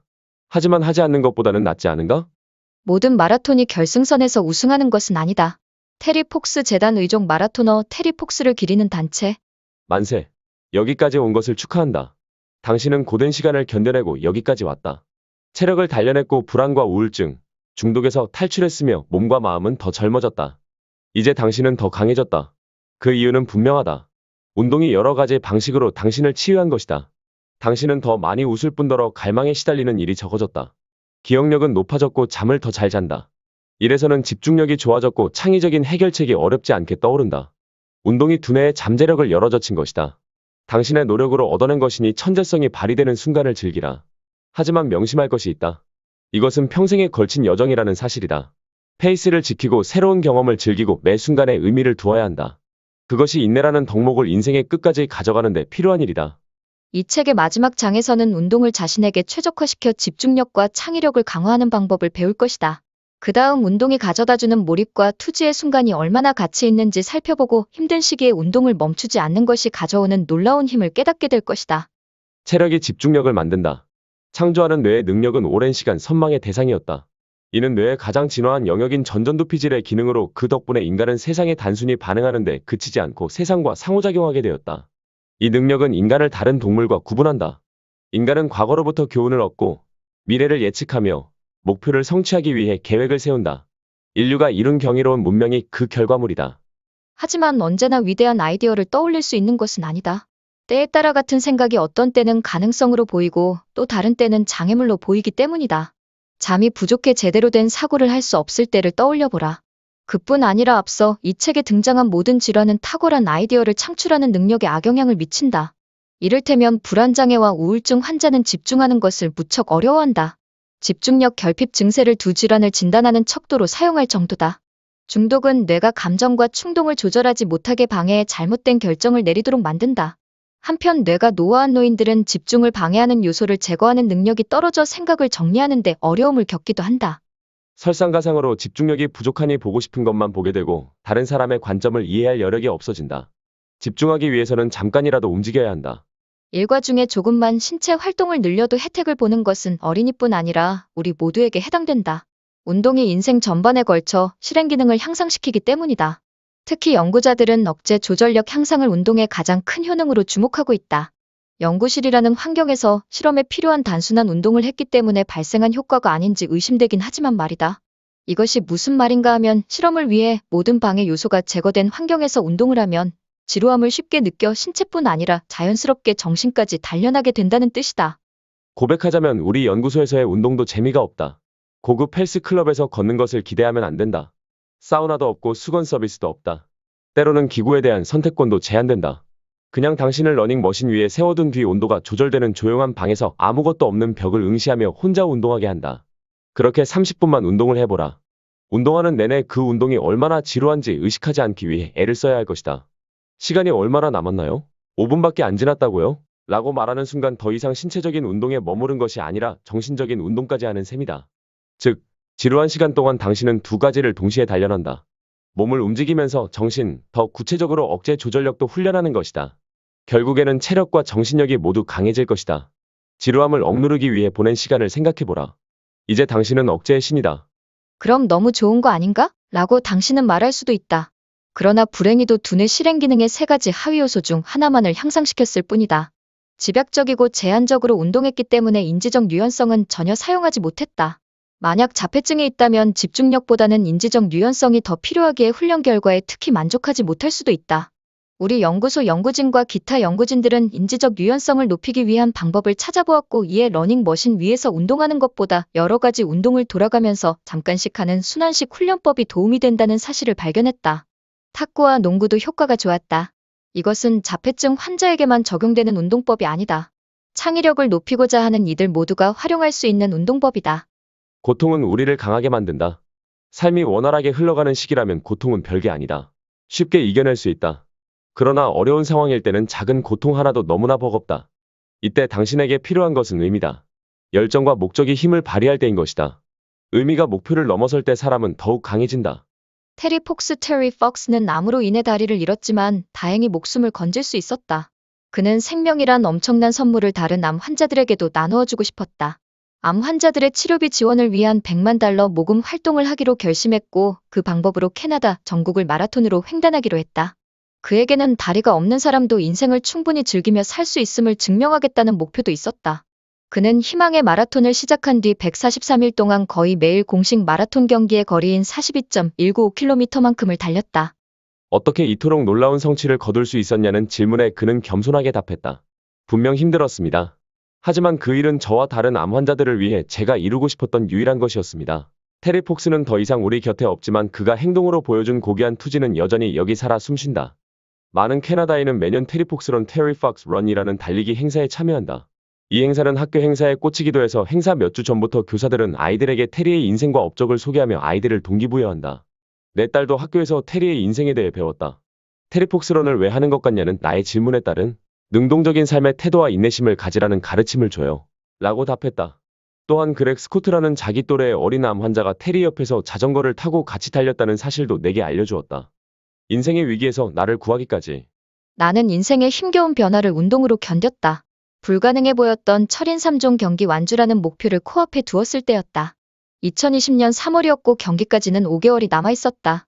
기나긴 터널 끝에서 빛이 보이는 듯했다. 그런데 갑자기 세상이 멈추었다.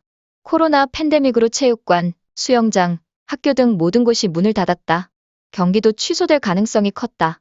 이런 상태로 얼마나 더 살아야 할지 아무도 답하지 못했다. 불확실함 속에서 긴장감은 점점 커졌다. 스트레스 때문에 훈련하는 것이 거의 불가능할 정도였다. 그만두고 싶다는 생각이 시도 때도 없이 엄습했다. 하지만 운동을 그만두면 뇌가 병들기 시작한다는 것을 나는 잘 알고 있었다. 내게 필요한 것은 뇌의 배선을 바꾸는 일이었다. 나는 새로운 일을 시작했다. 팬데믹 시대의 사람들을 돕고자 운동으로 정신 건강을 유지하는 방법에 대한 칼럼을 썼다. 또한 1600명이 넘는 사람들을 대상으로 설문조사를 실시해 팬데믹이 사람들에게 미치는 영향을 분석했다. 결과는 충격적이었다. 팬데믹은 사람들을 불안하고 우울하며 산만하게 만들었다. 건강한 정신을 유지하기 위해 운동하려 해도 스트레스와 불안감 때문에 금세 실패했다. 평소 활동적이었던 사람들은 팬데믹 시대에 잘 대처했지만 그렇지 못한 이들의 삶의 질은 전에 없이 낮아졌다. 우리는 사람들이 활동성을 유지하도록 도와주는 팸플릿을 만들었고 NeuroFit Love 컴에서 무료로 다운로드 받을 수 있다. 나는 훈련을 계속했지만 도무지 집중할 수 없었다. 얼마 지나지 않아 공식적으로 경기 취소가 발표되었다. 이제 어떻게 하지? 이 책은 어떻게 마무리해야 하지? 다음 공식 경기가 언제 열릴지 기약이 없었는 상황에서 경기 취소 때문에 목표를 달성할 수 없었다는 말로 이 책을 마무리하는 것은 내가 생각했던 결말과는 한참 거리가 멀었다. 고민 끝에 철인 3종 코스를 혼자 완주하기로 했다.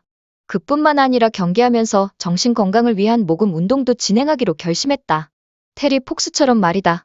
나의 목표는 똑같았지만 다른 이들을 돕는다고 생각하니 몸에 활기가 도는 게 느껴졌다. 마침내 홀로 철인 경기를 하는 날이었다. 시작을 알리는 총소리를 듣고 나는 달렸다. 홀로 경기하는 것은 상상 이상으로 힘겨웠다.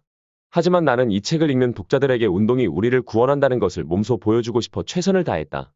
13시간 10분 흐른 뒤 나는 결승선을 통과했다. 나를 인생의 위기에서 구하고자 시작했던 여정의 끝이었다. 운동은 몸을 튼튼하게 할 뿐만 아니라 어떠한 시련 앞에서도 꺾이지 않는 마음을 선물한다. 철인 3종 경기는 내게 그 선물을 충분히 주었다.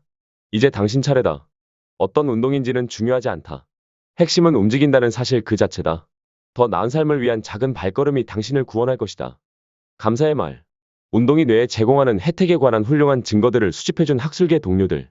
뉴로핏 연구소의 탁월한 리서치팀. 주석의 사실 여부를 검증해준 전 지도 학생 알렉시스 블록에게 감사드립니다.